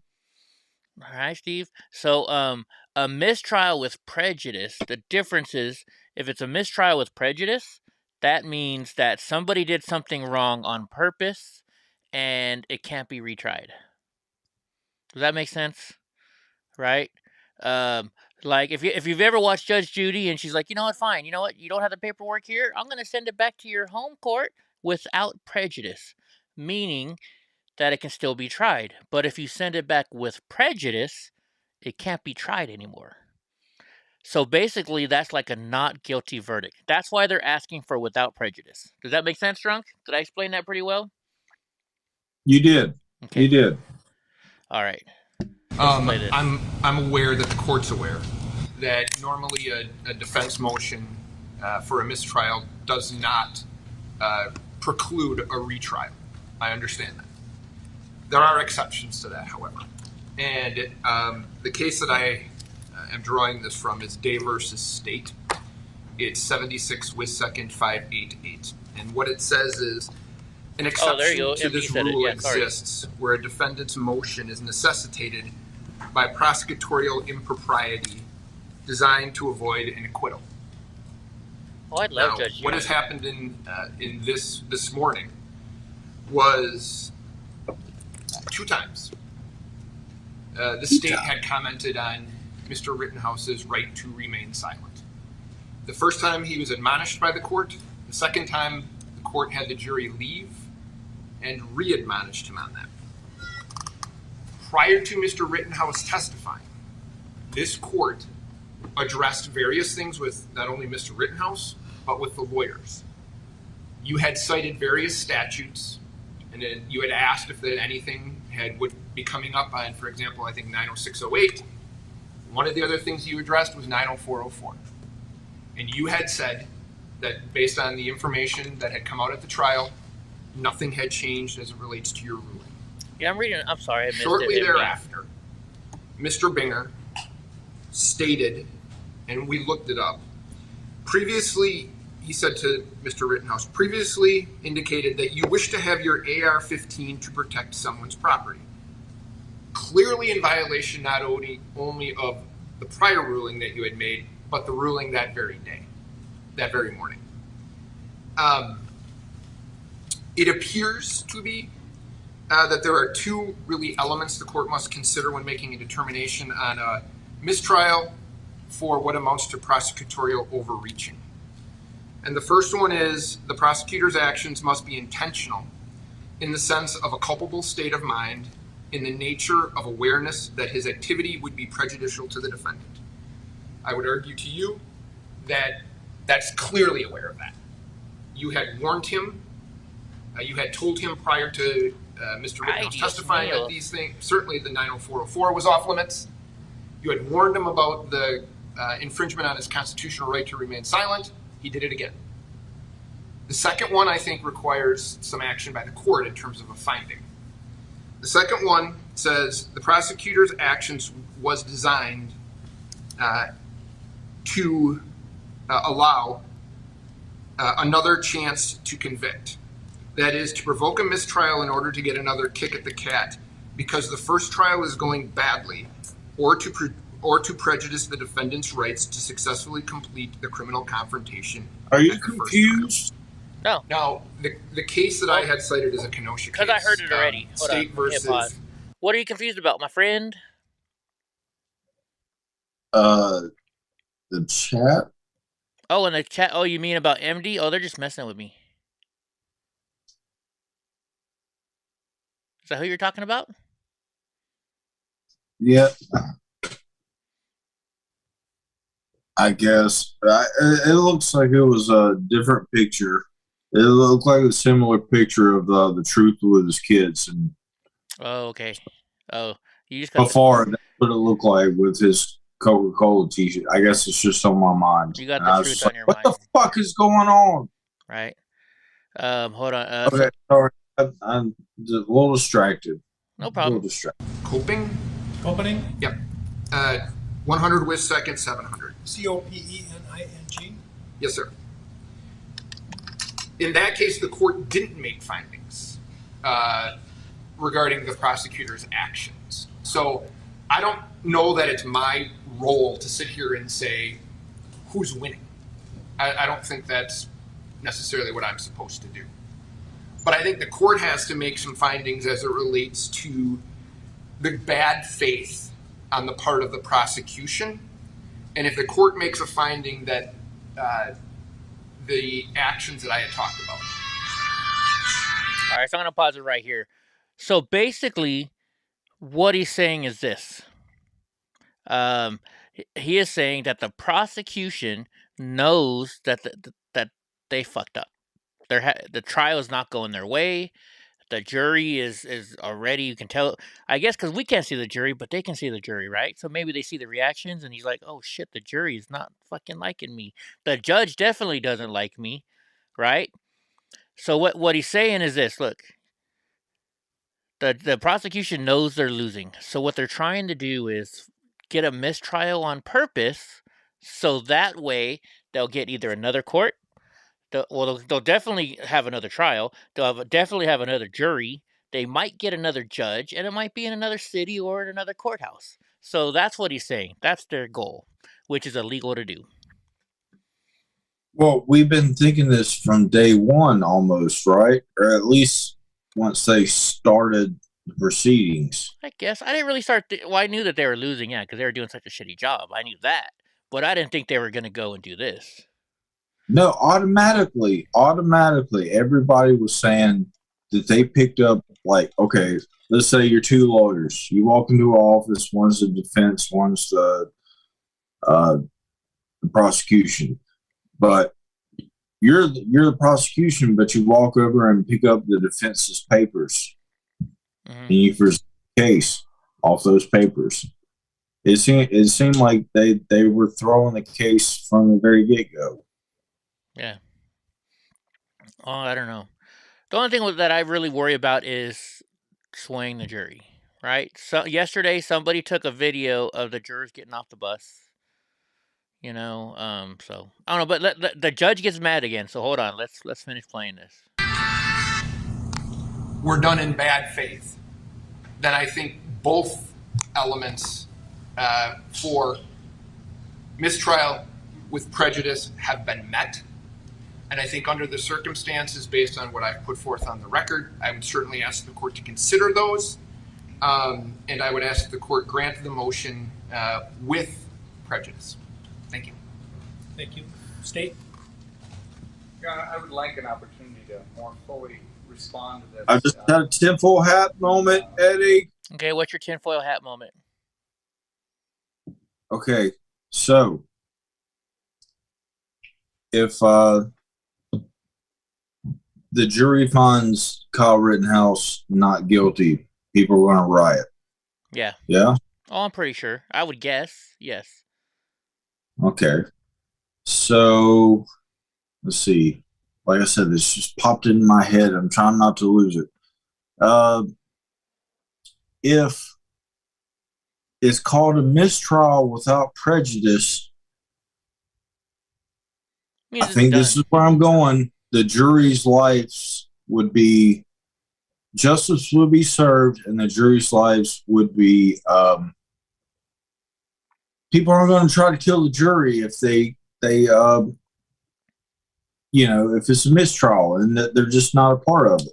I get where you're going. So I get what you're going. So you think that they're trying to save the jury, but then so you know who they're going to attack now? Then they're going to go after this public defender, the DA. I mean, not the public defender, the DA.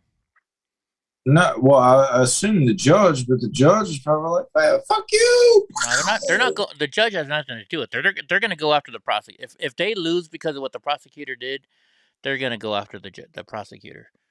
Yes. Not if the judge declares a mistrial with prejudice. I don't know. Why don't you want that, MD? I'm curious. At least he would win. He'd be out of there. You know, he wouldn't be able to be tried against anymore. Is that what his ringtone was? America the Beautiful? I didn't realize that. I didn't hear it. I heard it, but I didn't hear it. I don't know, Drunk. Let me think about it. Let's finish this and I'll think about it. A bit of research. At first blush, though, and I reserve the right to present case law and additional sites to the court, but I do want to point out for the record that the defendant has presented.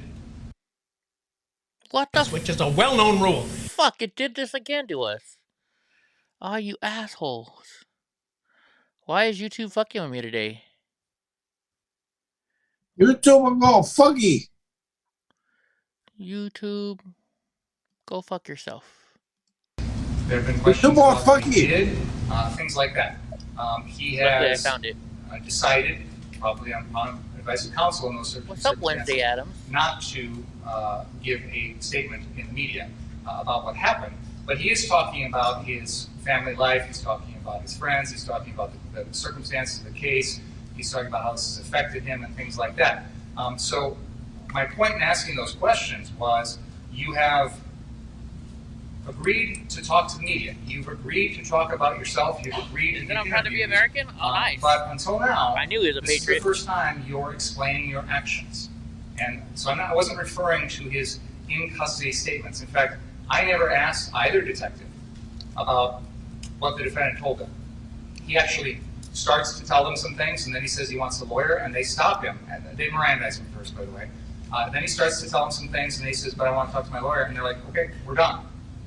So I'm not referring to that. I didn't ask any questions of the detectives about that. But since this, the defendant has spoken to the media.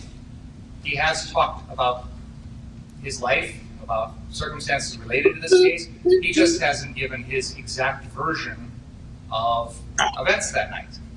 So his voluntary discussion to speak to the media has nothing to do with the Fifth Amendment. That is his own decision. And if he's going to pick and choose what he wants to talk about in those voluntary interviews with the media, then I think that's fair game. It doesn't implicate his Miranda rights. It doesn't implicate the Fifth Amendment. He's making his own voluntary choice. Well, wait a minute. You don't think he could give an interview about his awards he won in high school, or his demerits that he got, or his and about his sports activities and his swimming and that, and declined to answer any questions about the incident in question, and that somehow a waiver of his right to silence? I think he's doing more than that, Your Honor, in these interviews. I don't know. I knew nothing about them. I never, I haven't seen all of. I haven't seen probably 1% of all the evidence, which is pretty typical, as you know. So I have no way of knowing it. You have some interviews that he gave to media or to whatever. Yeah, there's an interview that we're looking at on our computer right now from the Washington Post. Who always lies? I know there's one. I think it's either the New Yorker or the GQ magazine where he speaks to the reporters also. And he doesn't go into specific details about what happened that night, but it's not like it's talking about school or swimming or things like that. No. Just don't leave it as he doesn't go into specific details. I mean, it's certainly there could be a waiver, but a very modest discussion about the activities of that night. And if you're suggesting that occurred, that could make a big difference. But even a small discussion on his part of the night in question might be a full waiver. I don't know, but I won't know until I see it. But why don't you make copies of it and? Can we have a few minutes to well, we won't do it right now. I do agree with you that this is not something that I would want to do sitting here without giving you an opportunity to respond. Although I would be interested in your preliminary response to the excluded evidence that you touched on after having been told not to do it, or having been told that I was confirming my prior rulings. I do want to just point out right now, we've got it on the screen. This is a Washington Post article, and there's reference to an interview that he says, the defendant says he did not regret having this done because, quote, I would have died that night if I didn't, end quote. So that's a direct quote from the defendant to the media about that night. What about that? Your Honor, all I can say about that interview is there were prior counsel representing him.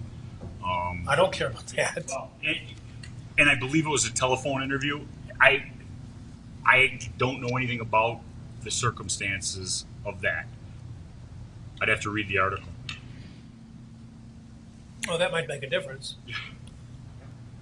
And what about the your asking questions about excluded evidence? Your Honor, we went over this earlier, and I don't want to repeat myself because I know you've heard me, but if I could just summarize. I did hear you talk about that evidence this morning before testimony. The defendant then took the stand. He admitted that he had said to the person in the yellow pants that he had pointed the gun at that person. I have seen that video. It was actually introduced by the defense. I think it was even in their opening statement. And there's this person who confronts the defendant and accuses him of this. Frankly, to be honest, Your Honor, when I watched the video the first time, I didn't hear the defendant's reaction. I thought it was someone making an accusation and then the defendant walking away as if trying to avoid a confrontation. I was surprised to hear the defendant admit in his testimony, on direct, by his attorney, that yes, I did tell that person that I had pointed the gun at them. He explained then that he was joking when he said that. The jury can evaluate that. It goes to his credibility, it goes to whether or not he's telling the truth, it goes to his decision making. That is, again, this is an incident that occurred that night, so it's not something that happened separate in time. presumably happened a few minutes before. But like I said, I was taken aback by the defendant admitting that he had said to this person, yes, I pointed a gun at you. And I think it's fair to say that watching that video, that person, believes strongly that this happened. The defendant is telling him it happened. Now the defendant today is giving us a different version and saying, oh, I made it, I was joking, I was just kidding that guy or whatever. I'd like to probe that. I'd like to probe what he said to that person. I'd like to probe what his motivations were, etc. I'd like to probe whether, in fact, he really did do that. And I think that changes the equation with regard to the CDS video that was the subject of the other acts motion. Because in my mind, it is very similar. And I know we've disagreed on that, and I'm not going to belabor the point, Your Honor, but that was where I was coming from, was there's been a change in the testimony of the defendant today that I think makes that evidence. It's admissible and much more relevant than it already was, and I thought it was already relevant. And the court is... I do want to be clear so also... I'm just here on the sidelines, just... well, I had made a ruling that the evidence wasn't coming in, and you decided that it was. If I could just respond to that briefly, Your Honor, I was about to say, I did not interpret your ruling as an absolute... We've had 3 state motions in there. There was one in which we asked the court to introduce evidence that the defendant was at Pudgy's bar with Proud Boys, and you were clear, that is not coming in. There was... don't get into other subjects.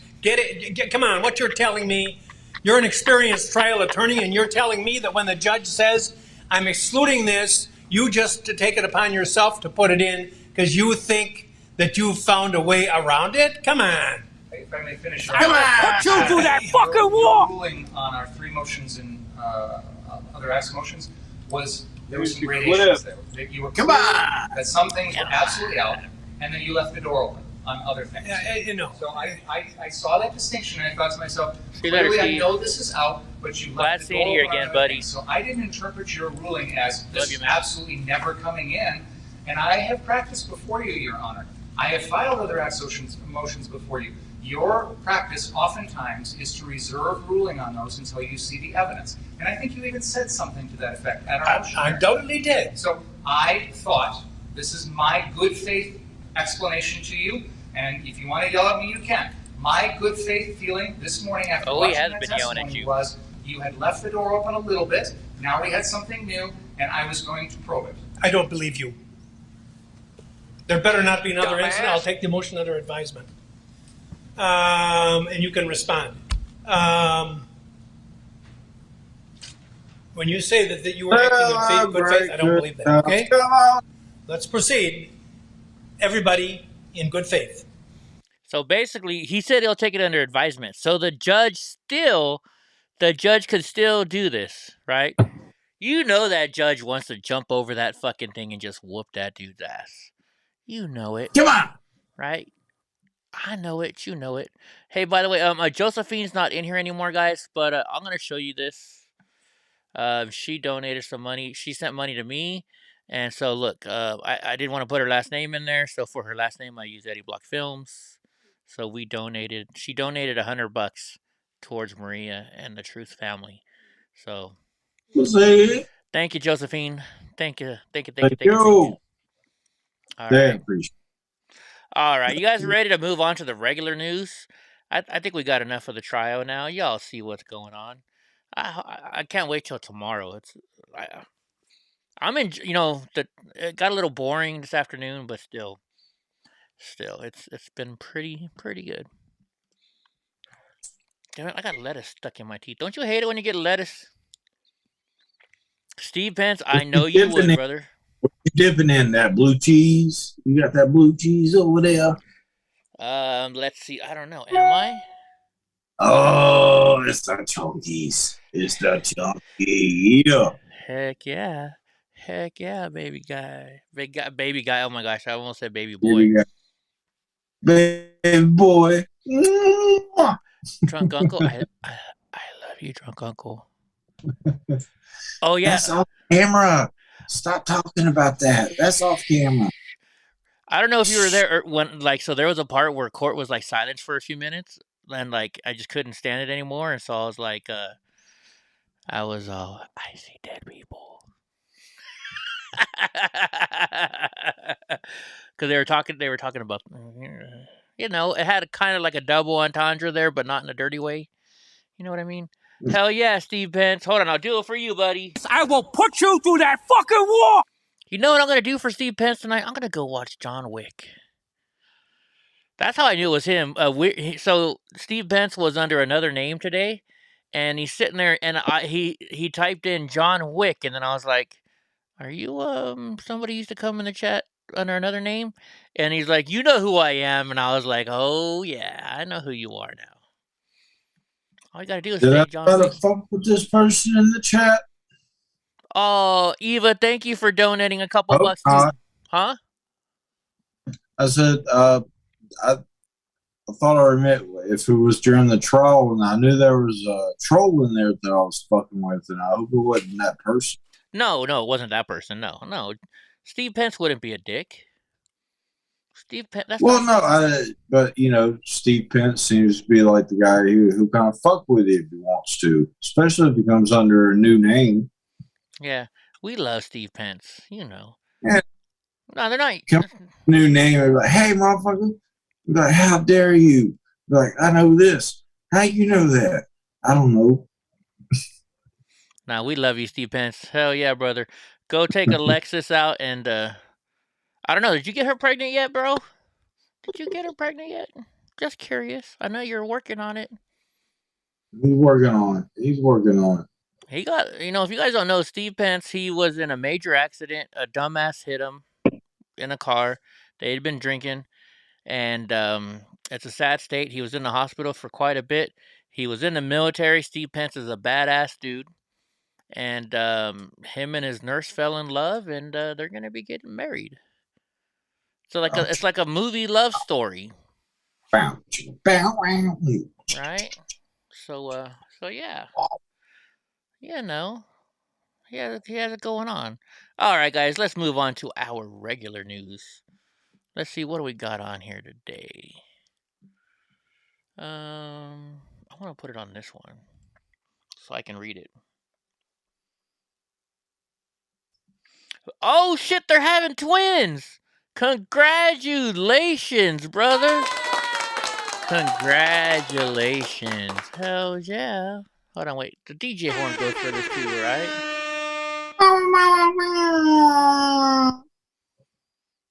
Mr. Nice Guy, you've actually been in that courthouse? Holy shit.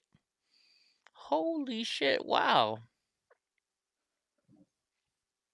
You're still rolling over the angel god autistic waitress that bent the prosecution over yesterday? Oh, the autistic man witness. Oh, yeah. So me and Truck were talking about that. Is this person autistic? I thought they just had a speech impediment. That's what I thought, but well, I'll be honest. I give a little bit of a lot of credit to what Crowder does, but both of them, Landau and Crowder, seem to have worked with special people, and they recognize that. I work with one Monday through Friday. I know. Sorry, I know that was a dumb joke, but I had to do it. Here you go, play it for you. But no, that's what I thought at first too, was just speech impediment, but who knows? But yeah, they were kind of laying out like this guy's almost incapable of lying. Yeah. He just told it like it was, and they didn't like it. We'll see. All right, guys, so let's move on to the news. Biden on State of the Country. There's a lot of anxiety. Yeah, everybody's having anxiety attacks or panic attacks because you're our fucking president. We got a dumbass for our president. Of course we all got anxiety around here. All right? Holy shit. It's almost 8 o'clock and we're just starting the news. Good thing we don't have a lot today. As inflation has continued to impact the American households, Joe Biden decided to weigh in on the state of the country. Dude, am I starting to sound like that fucking doctor the other day? I can hear the water in my voice. You can hear the water? Yeah, you know when somebody has too much water in their mouth and you hear... Can you guys hear that? I don't know. I hear it. Spittle? Mm. Talking about spittle? Like that stuff that gets like on the side of your and get now. Wow, is that Spittle? true? I don't know if it's called spittle. You know, just when you talk, sometimes you can hear the water in your mouth, you know. I'm trying to get on. Hey, Bethany. All right, so Biden appeared to Do admit. the Hannibal. All right. Biden appeared to admit life is getting harder for the majority of Americans under his administration. During a recent televised appearance, he acknowledged his failing approving ratings. Of course you have to, because you're failing. What is our gas prices? Oh, wait, hold on. There's video. Let's watch the video. As well as the legislation that we're about to pass, God willing, on what's called Build Back Better. Does he sound drunk right there? He sounded drunk right there. Hey, I've had a long day. Don't pick on me. No, I don't mean drunk. I mean, he just sounded like he was drunk. So, according to reports, Biden is considering shutting down another oil. Oh, no, him? Yeah. He sounds intoxicated, even by my standards. Right? According to reports, Biden is considering shutting down another pipeline, 5, following the crackdown of the Keystone XL. So what do you guys think is going to happen when he shuts down that pipeline? Do you think gas prices are going to go up or going to go down? So why is he doing it? Oh, yeah, rest in peace the truth, guys. Rest in peace the truth. Thank you to everybody who helped out, donate, and just, sent wishes and prayed for his family. He's got an amazing... I feel sorry for his family. They're some cool people. Absolutely. I got to move on, though, because I'm too sad about the truth, man. He was awesome. All right, Governor Newsom reemerges after a 2-week disappearance. Now, you guys know I don't read the news before I go over it with you guys. This is the thing that I forgot to tell you about yesterday. Okay, so 2-week disappearance. What do you normally leave? What do you not go to work for 2 weeks for normally? When you get the COVID? Do you think you got COVID? Yet? Huh? Have you read it yet? No, I haven't read it yet. Okay. Well, not exactly what you think, but I would like to know what they're talking about because I haven't looked further into it.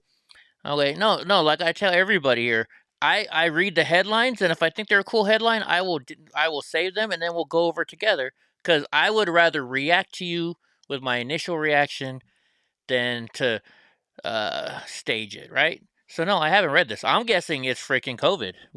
2 weeks, when you get COVID, you're supposed to stay away from everybody for 2 weeks. So that's what I was guessing. But I have preemptive knowledge and not fully known on it, but let's roll it. All right. So Governor Gavin Newsom, piece of shit, by the way, is rationalizing his absence from the public eye in the United Nations Climate Change Conference. On Tuesday, that's right, he didn't even go to that conference either, did he? Excuse me. Too much Crown Royal and Pepsi. On Tuesday, the Democrat made his first public appearance in 13 days at the California Economic Summit in Monterey. Rumors about Newsom health circulated since his disappearance on October 27th when he received a COVID-19 vaccine booster, suggesting the governor was possibly hiding a reaction to the shot. I didn't know that part.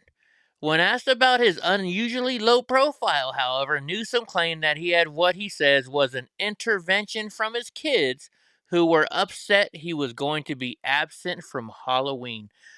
Okay, right there, I call bullshit. Wait a minute, what the fuck they say? An intervention that he'd be absent? What? When asked about his unusually low profile, Newsom claimed he had what he's saying was an intervention from his kids because they were upset that he was going to be absent for Halloween.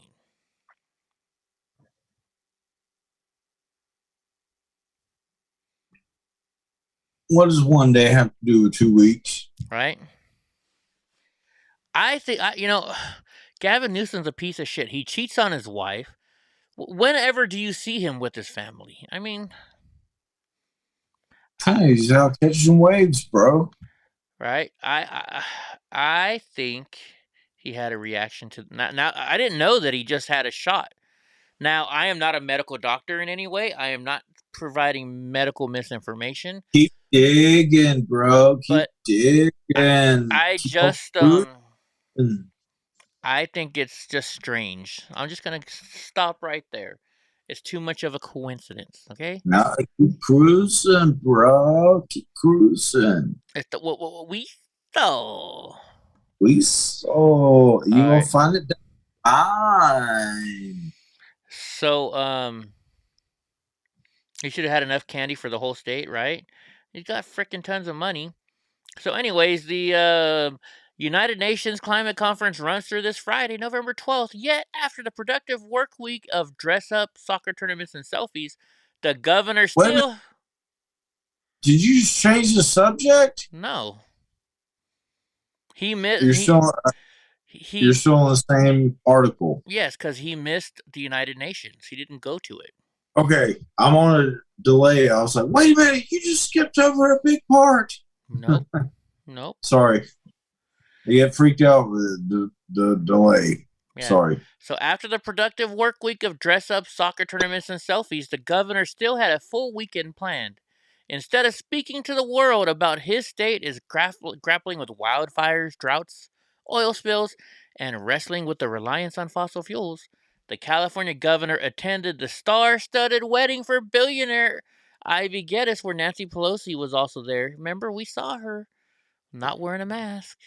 And London Breed, the mayor of San Francisco, were all there. They got 30 boosters. Right? So yeah. There's yeah. Just saying. I'm going to let you guys come to your own thoughts on that one. Because I'm not going to get myself in trouble with YouTube. So get this. So Kamala Harris panned. I don't understand. What does panned mean? Julius, give me what they're talking about when they say panned in this situation. Kamala Harris panned for using French accent to French scientist while touring Partisan Lab. Was she like making fun of him? Or was she trying to show off? Hey, look, I know a little bit of French. And right. So they got the video. Let's watch it. And we're having to go to Twitter. Where's the sound, bitch? I'm full Paulie. Plan. Yeah, I'm full With us in government, we campaign. Drunk, I'm trying to play something. Will you shut the fuck up for a minute? With us in government, we campaign with the plan. Uppercase T, uppercase P, the plan. And then the environment is such that we're expected to defend the plan. Even when the first time we roll it out, there may be some... Oh, she's making fun of him for sure. She also made comments about how politicians should operate more like scientists. You're too stupid to operate like a scientist. Let's see. They must, Paris, French people already hate Americans. You fucking Americans. Can you imagine what they're saying about us now? Holy shit. Somebody, but I thought we can't, look at this. I thought we canceled Pepe Le Pew. A Washington Examiner said that. I wonder if she practiced accents with her child actor friends. There really are no words anymore. Au revoir. I don't even know how to say that. Kamala Cringe Harris visits a group of French scientists. Yeah. Oh my gosh. Her stepdaughter can Or if they meant to say pandering, not panning. You think so? Maybe. It's possible. I know what pandering is. Yeah, I don't know what I don't know what the other word means. Panning, unless you're panning for gold. All right, Stacey Abrams. She's always trying to get in the fucking news, isn't this chick? You lost. You're a dumb chick. All right, Newsweek asks if Stacey Abrams can save Democrats again in flattering profile. Let's see. They penned a flattering profile on Wednesday of failed gubernatorial candidate Stacey Abrams and asked if she can save the Democratic Party again. Do you really think this woman can save the Democratic Party? I don't think so. Newsweek contributor Steve Friess wrote the profile titled, "Can Stacey Abrams save the Democrats again?" It's a long piece, they're saying, and they're putting her as a possible savior. I don't think so. Why do they think this large, mean person can save her? Hey, God bless her. Have at it. Have at it. This chick, you got a mountain to climb, I think. She couldn't win the election when she had militia standing out there with weapons. Remember this? She had armed militia standing outside of the polls. Where was she from? Georgia. She ran for governor in Georgia. Yeah, right by you. Right by you. Oh, is that the one where the poll watchers were trying to go in and they would let them go in? I don't think that was her. I don't think that was her. I'm not sure. But no, she had armed militia outside, right? So anyways, this is about the trial. We'll just go over real quick. Wisconsin prosecutors could be barred from retrying Kyle Rittenhouse if a defense motion for mistrial is granted and the court rules the prosecutors intentionally caused the mistrial. So that's what they're talking about. I was astonished. Well, seems like a fucking duh. I mean, literally, think about it. From day one, it seemed like they picked up the wrong fucking stack of papers. You know? Mm-hmm. Yeah. I don't know. All right, so Alec Baldwin among the Russ cast crew getting sued by by the husband of the gaffer. Oh wait, no, by the gaffer. Oh, sued by the gaffer. This is somebody even different over accidental shooting incident on thing. Alec Baldwin, armorer Hannah Gutierrez Reed, and assistant director Dave Halls have been named in a lawsuit stemming from the fatal shooting of cinematographer Helena Hutchins on the set of Rust. Hutchins was... So why is the gaffer suing? According to documents obtained by Fox News, the key gaffer on the indie western film filed a lawsuit against the trio and others claiming the defendants' alleged negligence has caused him severe emotional distress. Liberals. In his lawsuit, Sven Noy says Baldwin owned a duty to the plaintiff and other crew members to treat the Colt revolver he was handled as a loaded weapon, which is true. The suit reportedly claims that Baldwin merely needed to aim the weapon towards the camera and not point it at anyone, which is also true. They also claim in the suit he was struck by discharged materials from the gunshot, with a projectile narrowly missing him before it hit Hutchins. He said he suffered injury, including severe emotional distress, as a direct and proximate result of the incident. Okay, I'm in film. I should know what a gaffer does. What the fuck does a gaffer do? Let's look up gaffer. I would think it's catwalk. That's what I'm thinking. Right off the top of my head. They're the lighting. Like video cameras that, you ride around and you're on a thing. I'm on the definition right now, but it says a lighting electrician on a motion picture television set. So they're the electrician. So basically, he plugs in the extension cords. He plugs in the extension cords. That's what it means. Did they find? I don't know. Simplifying. Did they do a test on the bullets on the shells yet? That would be interesting to find out whose fingerprints are on the shells. If it's anybody other than the armorer, there's going to be some hell to pay. All right. They can pull fingerprints on who put the bullet in there? The armorer is supposed to put the bullets in. No way. Well, I understand that, but once it comes out, they can still pull that fingerprint off? Yeah, it's off the casing. So here's how a bullet works. The bullet. Well, I understand that, but I mean, go ahead. So the bullet, there's a casing with gunpowder and whatever. I don't know. I'm not an expert on this, but from what I understand, there's the casing, the gunpowder goes inside, and the bullet goes on top of it. When it hits that, the gunpowder explodes, pushing the bullet out, and then the casing, if it's not it's a revolver. So it was a revolver, wasn't it? So if it's a revolver, then that means it stays in the gun, so it never leaves the gun. So you can pull that casing out, and look at who put the casing in by looking at their fingerprints if they were not wearing gloves. Yeah. Casing stays in. On a revolver. Huh? On a revolver. Do you know the difference between a revolver and an actual gun and a gun? Well, a revolver is what they had in the old days. You know, you slide it open and then you put the mechanical versus semi-automatic. Yes. But you don't see many people using like revolvers, so I never thought about it way. This movie was, I think it was like an old cowboy movie or something. It doesn't matter. Yeah, people still were. Said like 1800s. When I took my ex-wife to go shoot at the shooting range, the very first gun she shot was a revolver. They still sell revolvers. You can buy a revolver right now. Some people prefer revolvers.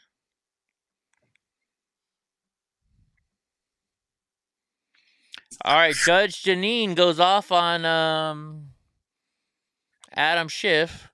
Let's see. What does she go off? Justice Judge Janine Host Piro of Wednesday pulled no punches, wrecking the exchange between the View guest co-host Morgan Ortagus and Adam Schiff over his role in promoting the discredited anti-Trump Steele dossier. He's a sack of Schiff. I can't believe I didn't think of that one. He's a sack of Schiff. That's a good one. 50 Schiff. Shifty. Her writer pulled a good one there. Right? All right, so Ted Cruz accuses CNN of pushing CCP propaganda in an editor's note of op-ed bashing of China's genocide of... I don't know how to say that word. Normally Ted Cruz has video. Let's see if they got the video. Nope. He says CNN editors who have zero hesitation about publishing trash allegations against anyone they perceive as not left-wing enough took an article by a blah, blah, blah American Advocate exposing China's ongoing genocide and added an editor's note pushing CCP propaganda. Hold on a second.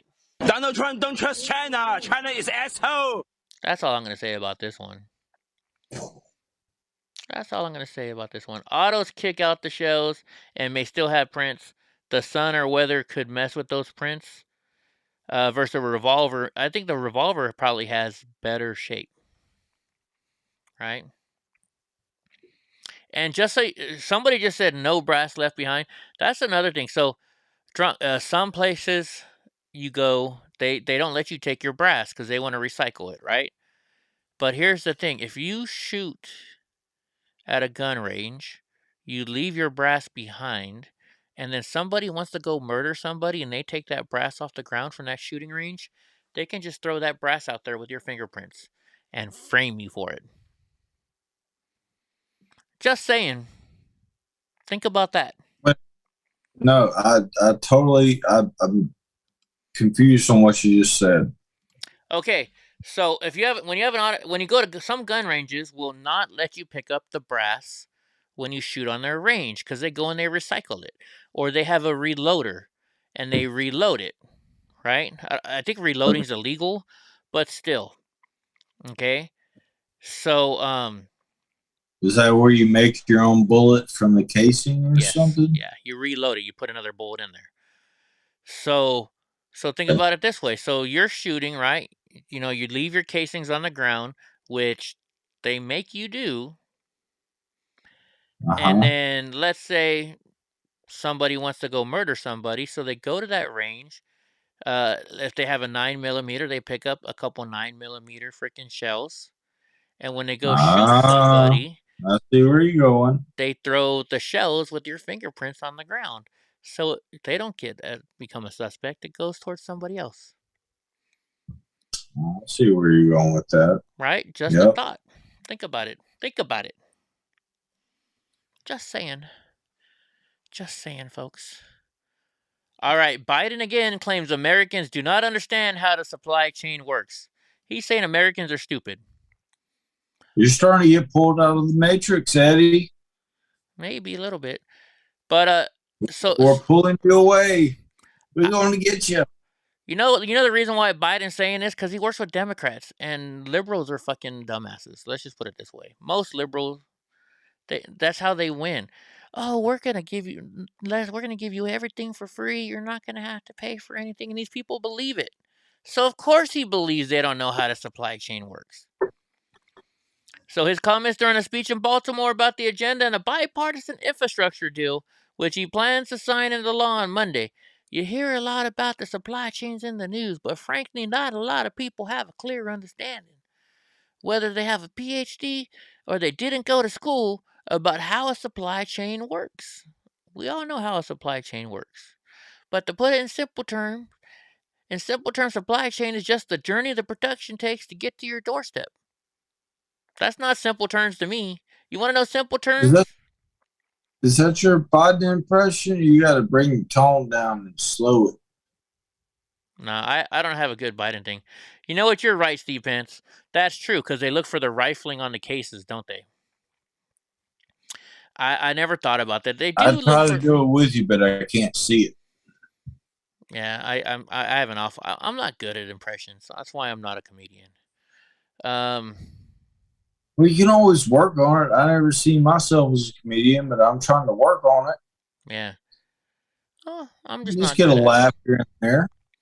You're right, Steve Pence. I never thought about that, because they do check it out on the gun, but for a little bit they might give them enough time to get away, right? Because how long? The CSI shit doesn't just happen instantaneously. It may give them enough time to get out of the country. Frame you for a little bit. Heck, there's some people that I really despise in this life. Maybe I should not. No, just kidding. Just kidding. Anyways, Biden thinks we're dumb and stupid. Fuck Brandon, I know. And here's another thing about that My fucking... bullet instinct's great. He's got to go. Here's another thing about this "Let's Go Brandon." You know what? You always want to say let's go this person, let's go that person to kind of support him, right? Now you can't do that. Like I wanted to say let's go Kyle today, trying to like cheer, saying hey let's go Kyle, come on dude, you can do it, Kyle, let's go Kyle, but I couldn't say it because then it would look like I was saying fuck Kyle. I seen somewhere that NASCAR's trying to fucking go woke, bro. NASCAR is either banning or discouraging Let's Go Brandon at their events. Oh, I think I have that in the news. We'll see. Okay. All right, let's see what Jesse Waters. You know who Jesse Waters is? He's one of the Fox correspondents. They discussed the seventh day of the Rittenhouse trial, in which the defendant, who was charged with he's saying he stops exactly where he should stop. He doesn't add any further information. He listens exquisitely to the questions. There isn't even a need on the part of the defense attorney to object to this prosecutor, who is so desperate and so out of control that he's even got the judge going through the roof in the courtroom. I will put you through that fucking wall! He's going through the wall. The judge admonished the prosecution on multiple occasions, including the raising of the fact that Rittenhouse chose to remain silent after he was charged. Oh no, he followed the Fifth Amendment. That's basic law. Jesse Waters went off on the prosecutor and said the trial displayed Well, that's what we watched earlier, right? Yeah. Let's see. But I'm just saying what the news is saying. I've never seen anything like this guy. It is now illegal to defend yourself if someone is assault, and that's what they kept saying throughout the whole trial. But he didn't hit you. Or you know what else he said? He said, but did he have a gun? No. Did he have a bat? No. Did he have a chain? No. So he had no weapon. And Kyle Rittenhouse says he was kicking me in the head with his boot. I don't know about you. I've been kicked with the shoe. The super kick guy. Yeah. They can't find. Yeah, I've been kicked with a boot before. It hurts. It hurts. So don't tell me that's no reason. If somebody's kicking you with a boot, they can kill you. They can stomp your fucking head in. So don't tell me that you don't have the right to self-defend yourself there. Yeah, that's why Doc Martin steel toes. Like when you're going out looking for trouble, it's probably good to have those. Right? And you know what I mean? You know, this they keep saying old Kyle was out looking for trouble. When you're out with Doc steel toes, you're looking for trouble. Yeah. Just saying. So, Steve, I know that Tiny's doing better. I saw him. I didn't see him personally, but he was at an event in LA recently. So I think he's doing okay with his leg, but he's suffering from some other health issues. I can't get into it, but you still should pray for Tiny, guys. He's got definitely has some health issues going on right now. So, let's see. So who is I saw this and I wanted to read this. Who is the Wisconsin judge in the Kyle Rittenhouse trial? Let's see who this is. The Wisconsin judge. Right? Thug life.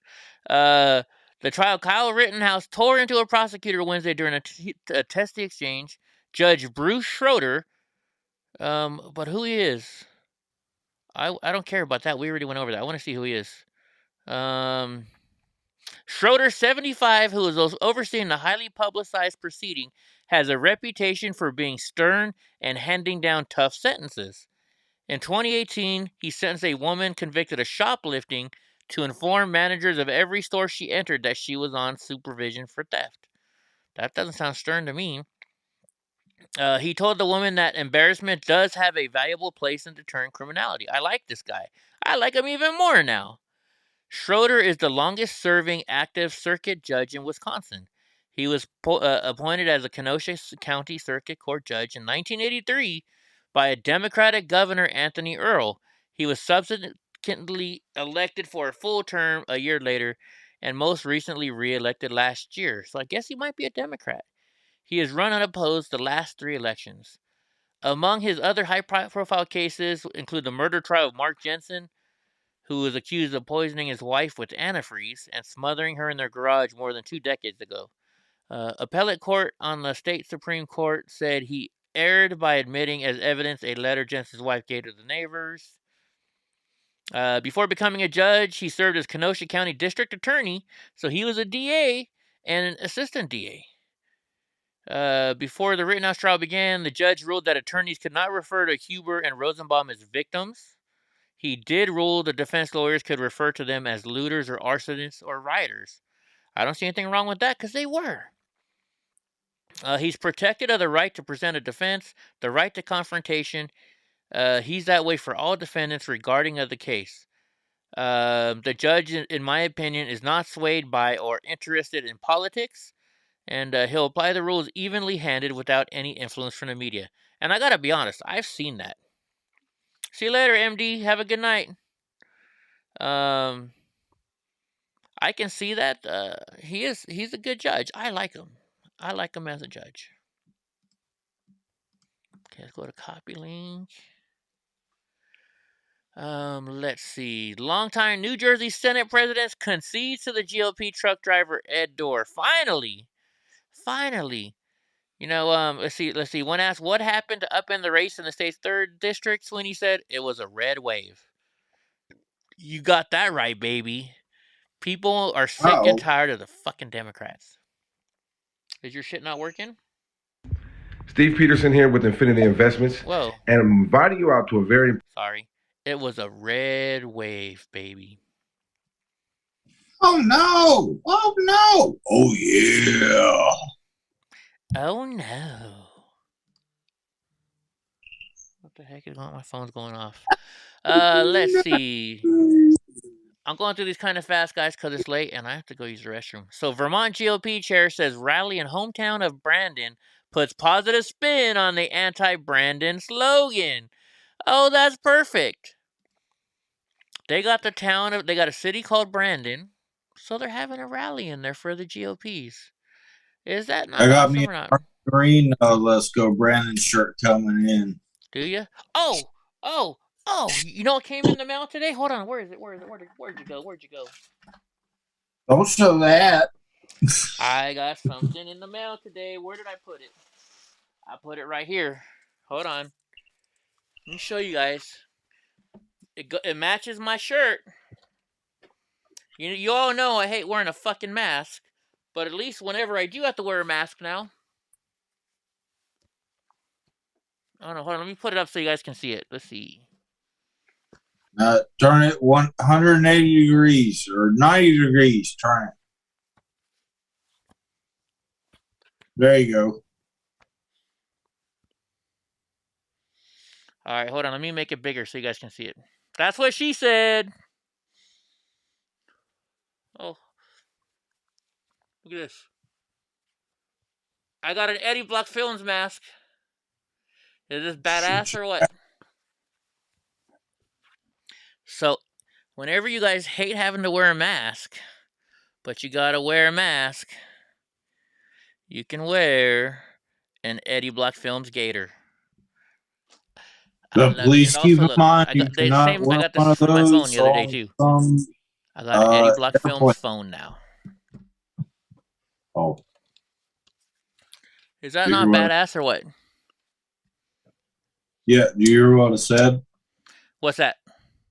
You told me to move it around. I know that. Keep in mind you can't wear one of those on an airplane. Yeah, whatever. Fuck the airplanes. I'm not going on an airplane anymore now. I got a truck and trailer. Yeah. You just tell the tornadoes to stay the fuck away. Oh, and so there's tornado warning for Texas, Boris. You know what, though? I've been in Texas when a tornado hit down. Those things are small. Those are small. At least when I was there. Ricky Bobby is a Brandon fan. Hell, you know what? Now I got to go watch fucking Talladega Nights. I'm going to come at you like a spider monkey. I'm all jacked up on Mountain Dew. Because, babe, I like praying to the baby Jesus.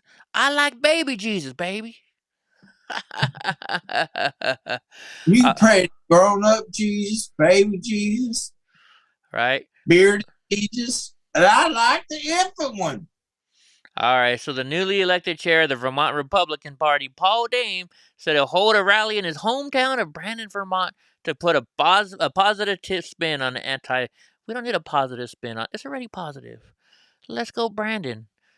Let's go, Brandon is just as good as fuck Antifa. When I hear that chant, I love them both. I just love them both. I get comments on my sticker all the time. On your Let's Go Brandon sticker, right on. Oh, yeah. Oh, yeah. Oh, yeah. All right, so, do you want to know what your tax bracket's going to be like in 2022? Well, here's what the IRS says. Your tax brackets will be higher in 2022.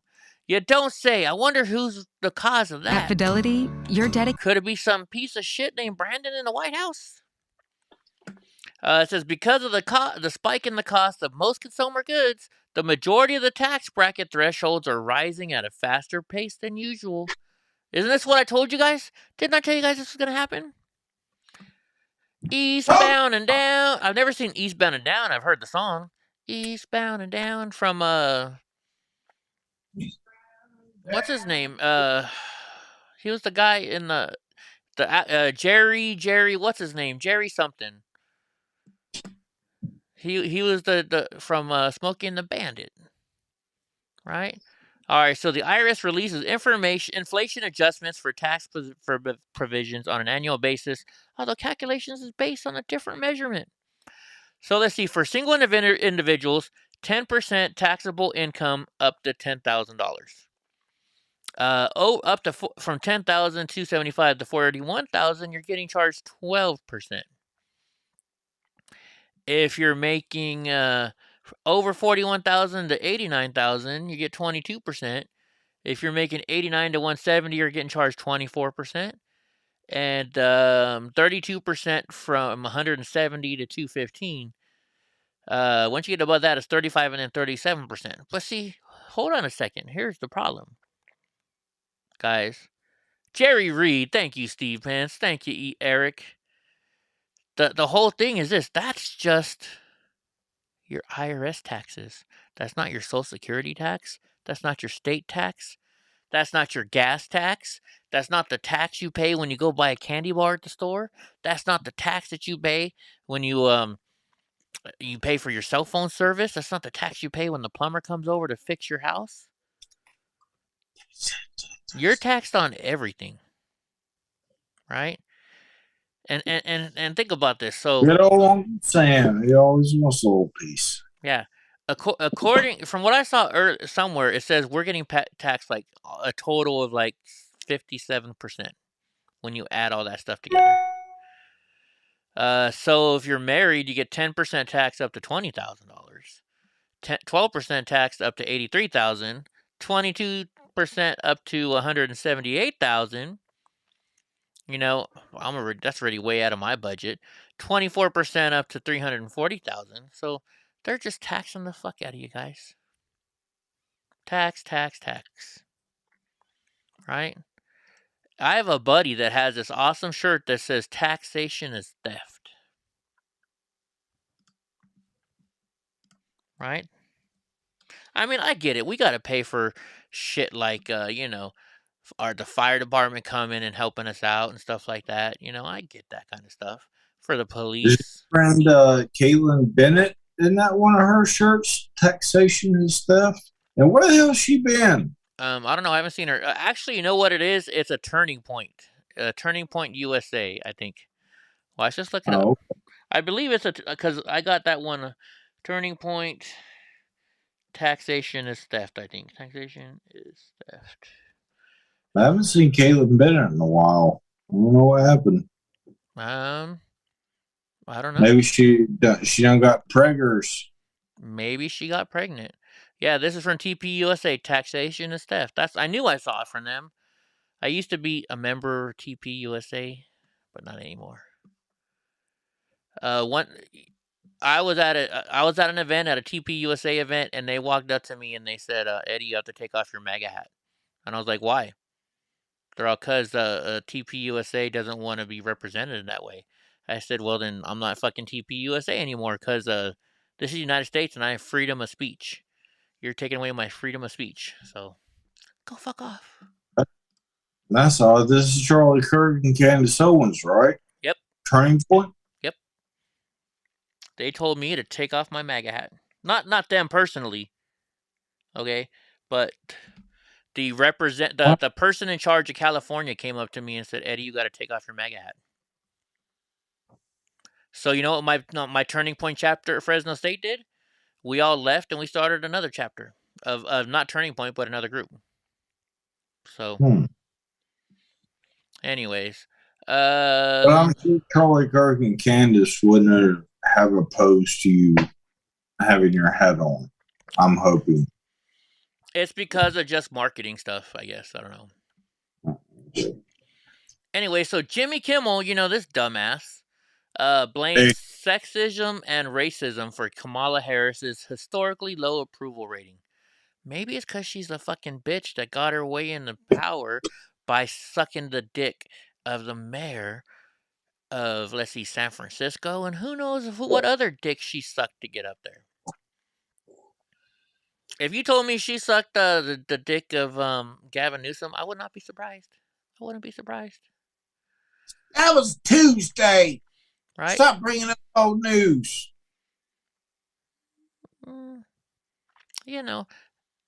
Had she sucked President Trump's no, never mind. I'm not even gonna go there. I can hear it already. I was gonna make a joke, and I can hear it going bad already. I'm gonna stop myself.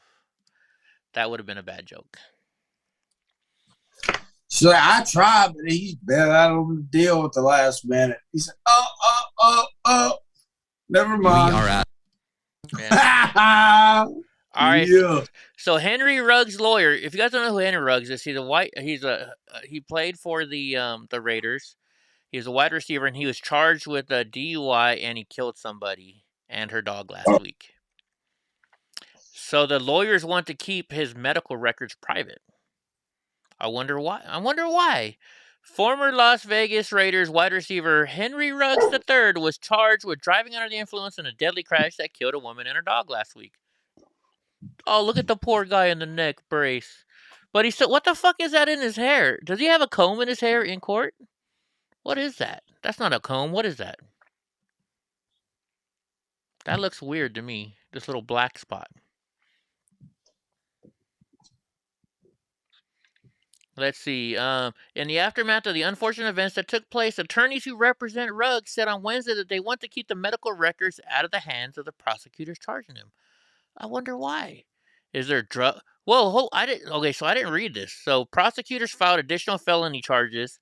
Who was accused of driving 156 miles an hour with a blood alcohol level of 0.16. That's twice the legal limit in Nevada. Before his Corvette crashed into the rear of her vehicle.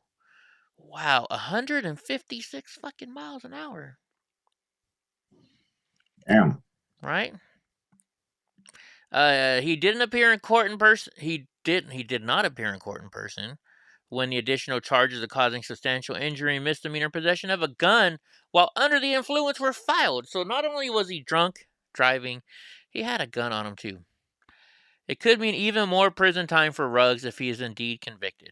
Clark County District Attorney Steve Wilson said Ruggs would serve at least a mandatory 2 years behind bars and could get more than 50 years if he's found guilty of DUI causing death or substantial injury and felony reckless driving.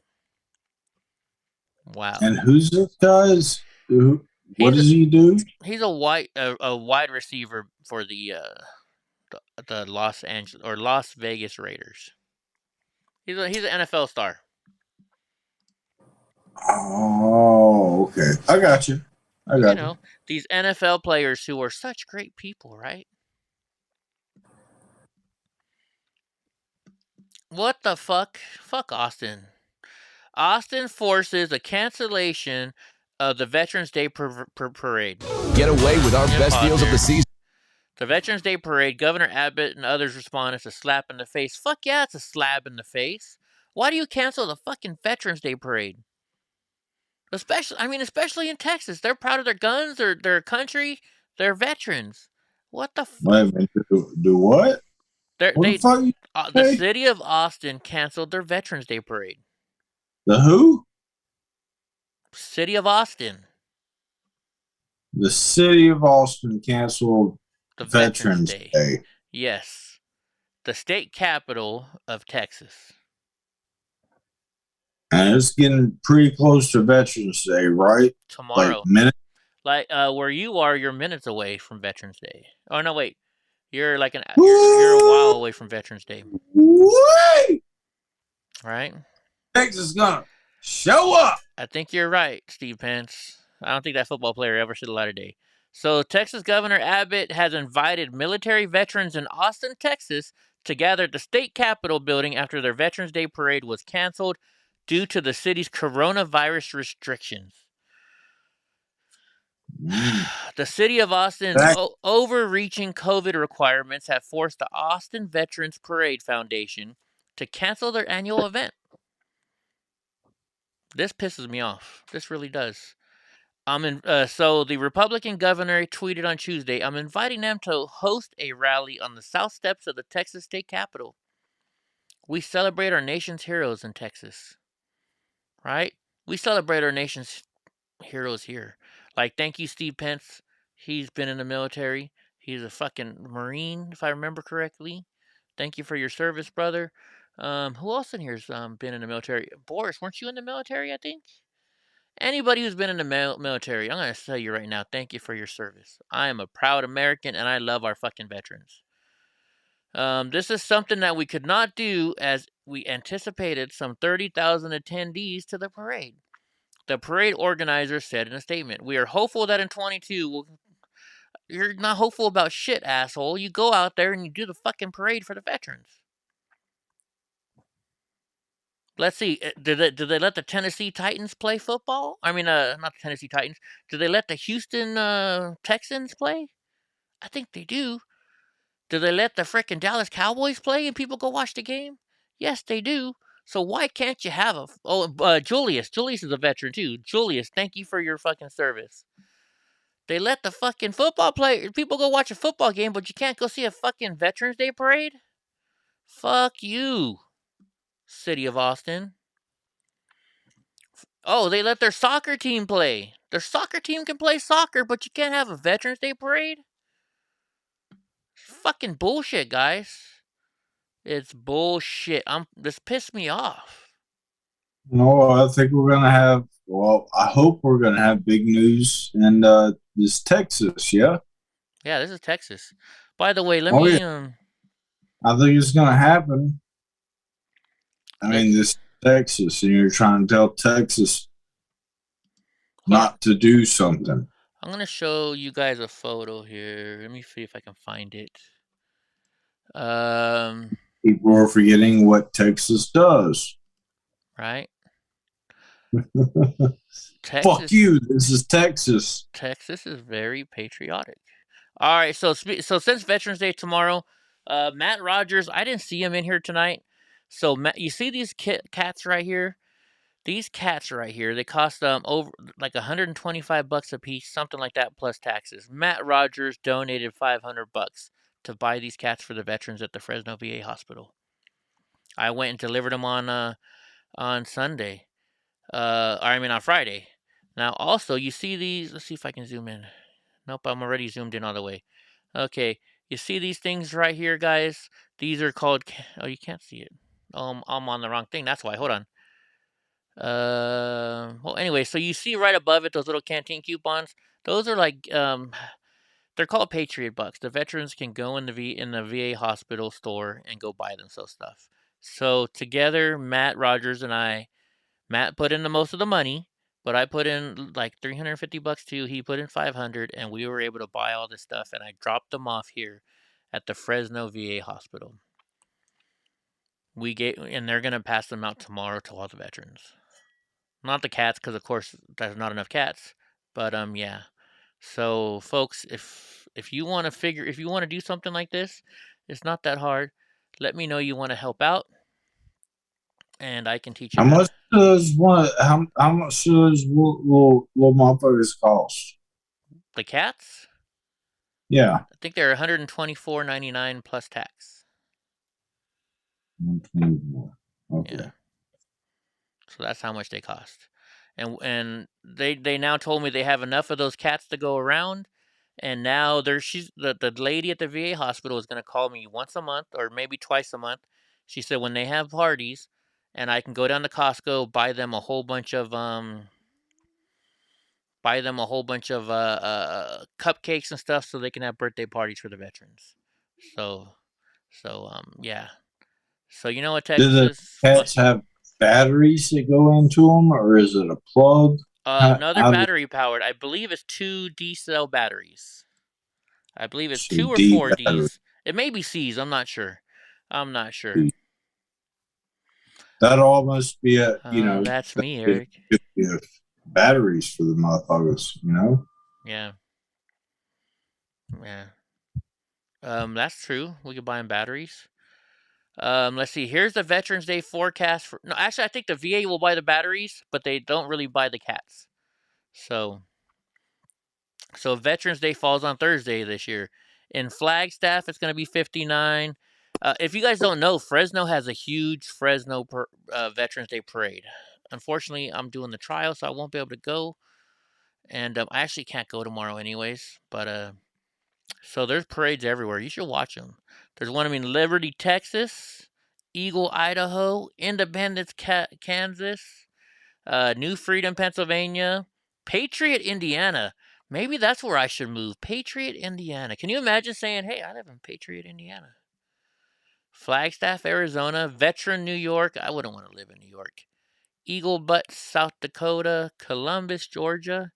So they're all, if you live anywhere near those places, you can go check out an amazing Veterans Day parade. I'm sure there's Veterans Day parades all over this country tomorrow. So here's what I ask everybody. Tomorrow, if you see a veteran, or anytime you see somebody in the military, if they're in their uniform, if you look in the car behind you at the drive-thru and you see they're in a military uniform, pay for their food. If you're at Starbucks, I don't really go to Starbucks, but if you're in line and there's a veteran behind you, say, hey, here's $10. Pay for this person's drink or whatever. I don't even know. Starbucks is expensive. That's why I say $10. You know what I mean? The Veterans Day over in my time is like 15 minutes away, right? It's November 11th, so if it's close to midnight, yes. Remind me after this stream ends. tell me I need to put a 5 stars discount at my shop, so I don't forget. Okay. It's a discount at my store. I gotcha. Hey, look at Biden's new Plug Back Better plan. Let's stop the domestic energy. Let's just plug it all off. All right, give me 1 second, guys. I gotta use the restroom. This is my last news item, anyways. But I thought I could hold it. I just can't do it anymore. Drunk Uncle, take the show.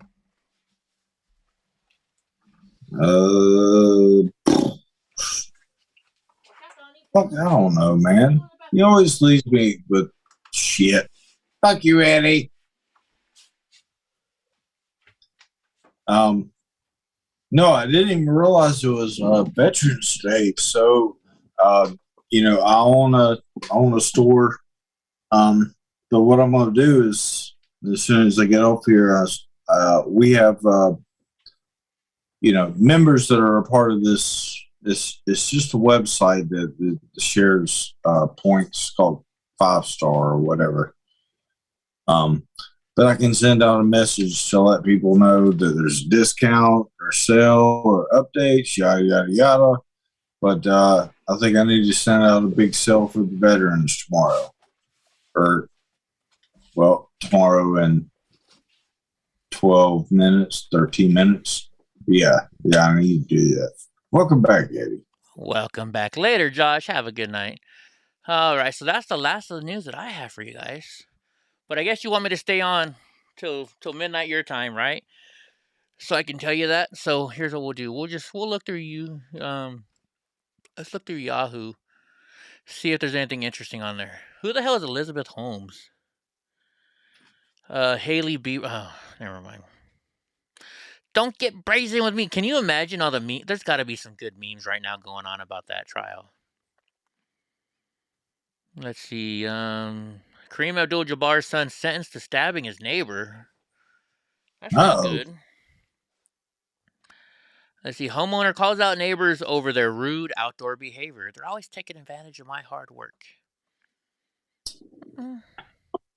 How rude. How rude. DOJ indicts 3 people behind pro-Trump attack, and the prosecutors say. Okay, after nixing diversity symbols, school district fires their leader. Black Lives Matter activists threaten riots if Mayor-elect Eric Adams reinstates New York Police Department anti-crime units. Oh my gosh.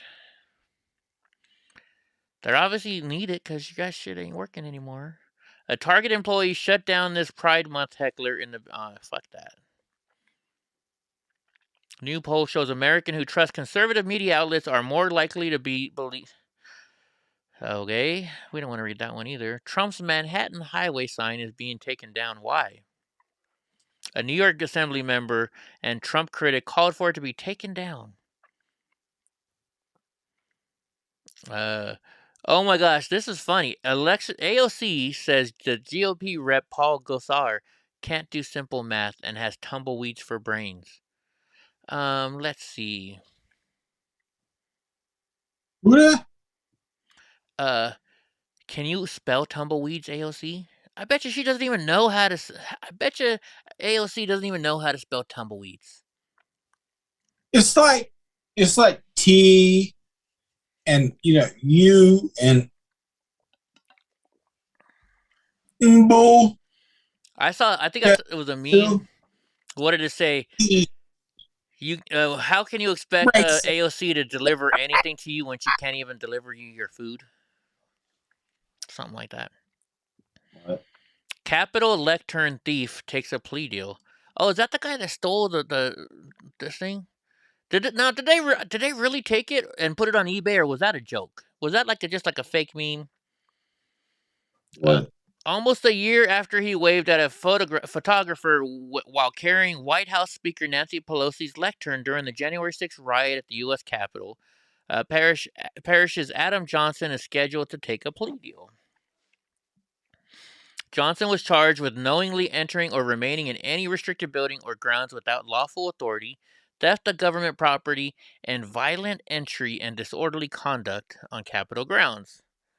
But those were reduced in late October to 1 count of entering or remaining in any restricted building, and a plea agreement hearing is scheduled for November 22nd.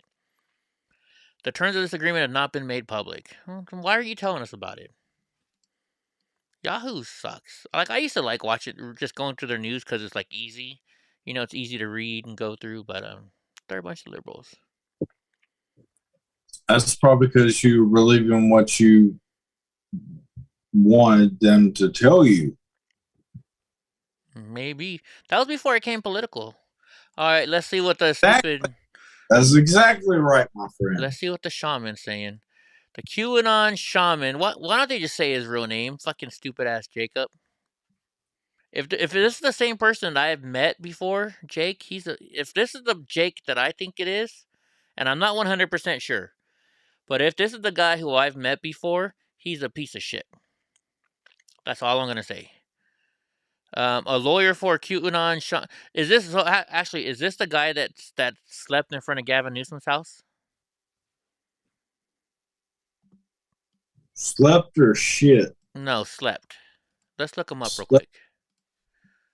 Because there was a guy named Jake who stayed in who had a trailer and slept in front of Gavin Newsom's house. But he slept in a nice ass trailer across the street, you know. Oh, I heard about that. Yeah, I did hear about that. So if this is who it is, then he's a piece of shit. I'm not saying it is him, but if this is who it is, see, they're not. Maybe it's not. Maybe I got the wrong Jake. But that dude the guy. So I was at a rally in Sacramento, and my friend says, "Hey, you know, we're gonna go over to Gavin Newsom's house. This guy is sleeping on his lawn." Right? That was my idea. You know, we started that idea, if you don't know. And I was like, all right, cool. You know, let's go check it out. I roll up. This guy has like a 30-foot long trailer. He's got a tent behind it. He's got a generator. He's got everything you can imagine, right? Like living the lifestyle. He was not on Gavin Newsom's lawn. He was just living on the street across from Gavin Newsom's house. So I roll up, and the guy's sitting there, and then he's like, "Oh, everybody want to take a picture with me?" And I already had a bad feeling about this guy. I was like, "Well, I'll take the picture for you because I don't want to be in a picture with." I didn't say I didn't want to be in a picture with you, but so I take the picture, and he's like, and there it was. I'm like, "Hold on, let me use my iPhone because his iPhone sucked." He had like an older iPhone. He's like, "No, you just don't know what the fuck you're doing, bro." I'm like, "You don't know who the fuck I am. Don't tell me I don't know how to use a goddamn camera." And then he goes and says, so then his dog is there, right? And his dog barked, and he punched his fucking dog. And I'm like, why are you punching your dog? He's like, it's the only way to fucking teach her. And I'm like, dude, you're a piece of shit. And I left. So, yeah, if this is the same dude that did that, he's a piece of shit. And then I heard that guy then went out and he went to Seattle and lived in the Chaz zone, claiming to be Antifa. Basically, the guy that stayed across from Gavin Newsom's house, he did it for money. He had a GoFundMe out there. He had all kinds of stuff. Oh, I need money. I'm sleeping at Gavin Newsom's house on the lawn. No, he wasn't. He was sleeping in a fucking trailer. So... Actually, I know how to look it up. Let me go here. Let's type in Jake. Jake sleeps at Gavin Newsom's house. Maybe that way. Whoops, sleeps at Gavin Newsom's house. Maybe it'll show it that way. It's so old. Or is it? Must have let Miss Turtle go again last night. You let her go? You lost her again? Well, no, I found her. She must have wanted to get out if I didn't let her out. Yeah, maybe. Good. All right, let's see what else is on the news here because we got 5 more minutes until it's Veterans Day everywhere you are. Customer throws hot soup in cashier's face after the plastic lid melted. Well, you know, I'm sorry. I'm not condoning this, but if the plastic on the soup bowl melts, that's pretty fucking hot. They may have got hurt. Walmart just dropped their Black Friday deals. A teen driver who hits cyclists while rolling coal on them faces felony charges. Do you know what rolling coal is? Unfortunately, yes. Okay. You're talking about vehicles? Huh? You talking about vehicles? Yeah. Like when you have a diesel truck and you rev the engine so all the black smoke comes out? Yeah, I will chase you down and fuck you up if you do that to me. Oh, I know what I'm going to do when I get my new diesel truck and I'm by a drunk uncle. Actually, my new diesel truck probably won't do it because it's going to have that stupid, you got to put in that injector stuff. You know I can run faster than you, right? My truck will drive a lot faster than your little Honda, I can tell you that. I got better gas mileage. A man, 60 years old, listen to this, 60-year-old man filmed upskirt videos by tying a phone to his ankle with a rubber band. What a disgusting piece of shit.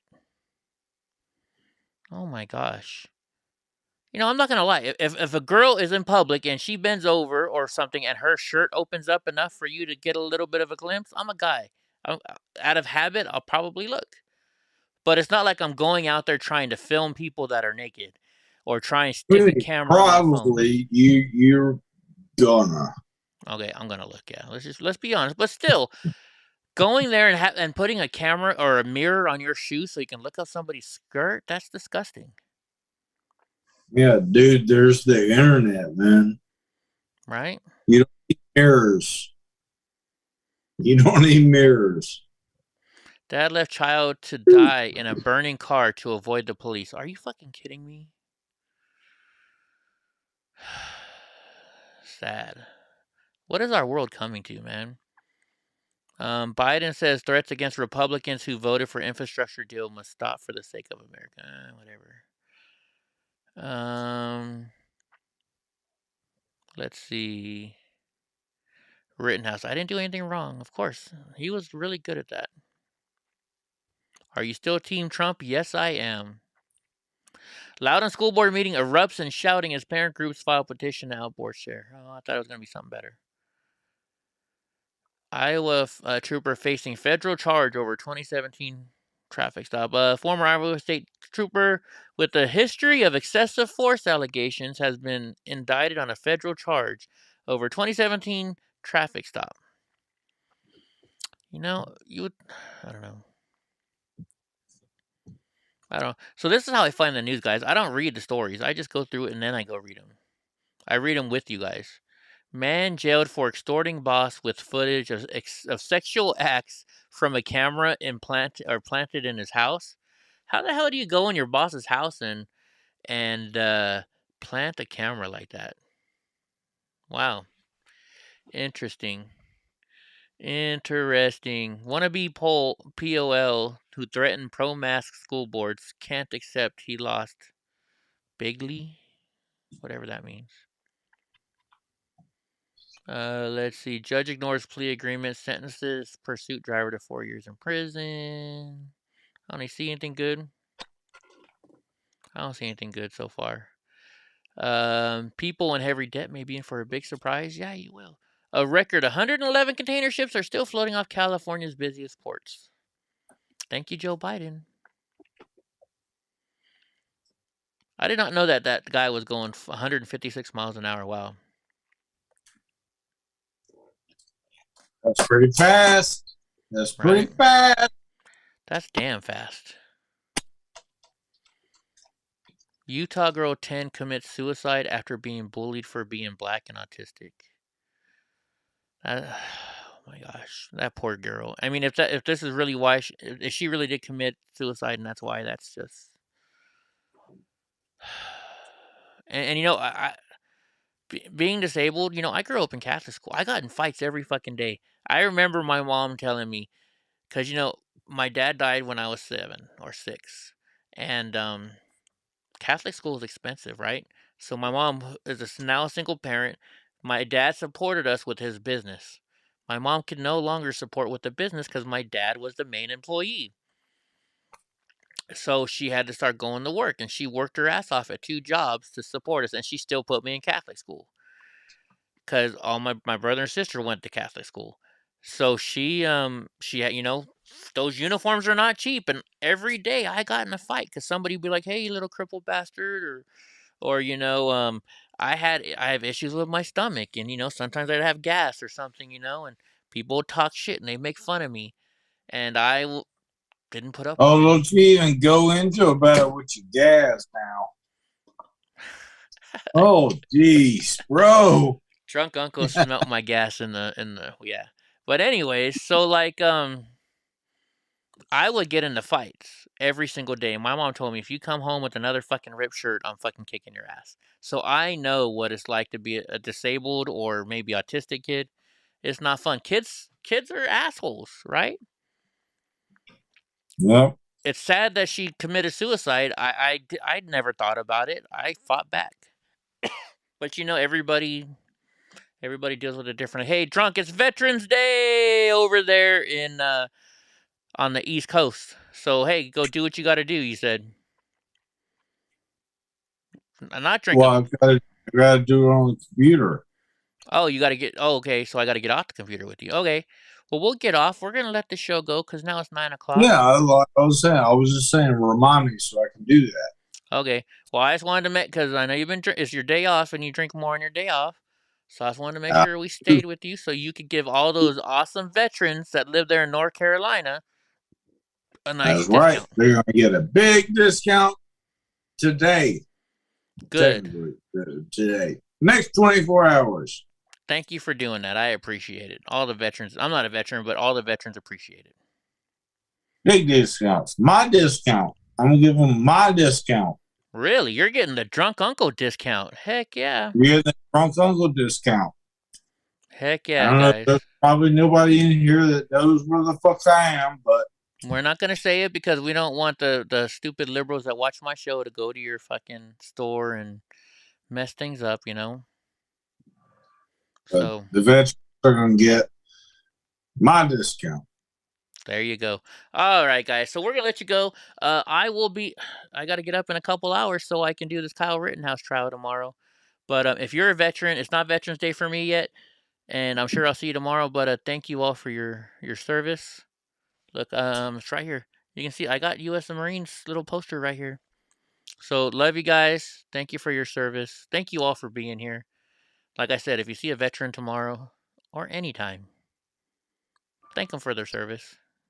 Do something nice for them. Shake their hand, whatever you want to do. Give them the pow, whatever, dabs, fists, whatever you call it. So, yeah. Drunk Uncle, you got something to say? Meow, meow. There you go, guys. All right, everybody. God bless you. And we'll come back tomorrow for the Rittenhouse trial where we chat live like you're doing right now and talk shit about everybody. If not, we'll see you tomorrow night. Catch you later, Eric Drunk, Bread, Eva, Julie. Who else is here still? Everybody that's still here. Steve Pence, if you're here, love you, buddy, man. Glad you're back. Boris, Andrew, Josh O. Everybody, guys, have a good night. And don't forget to keep the Truth family in your prayers, too. Love y'all.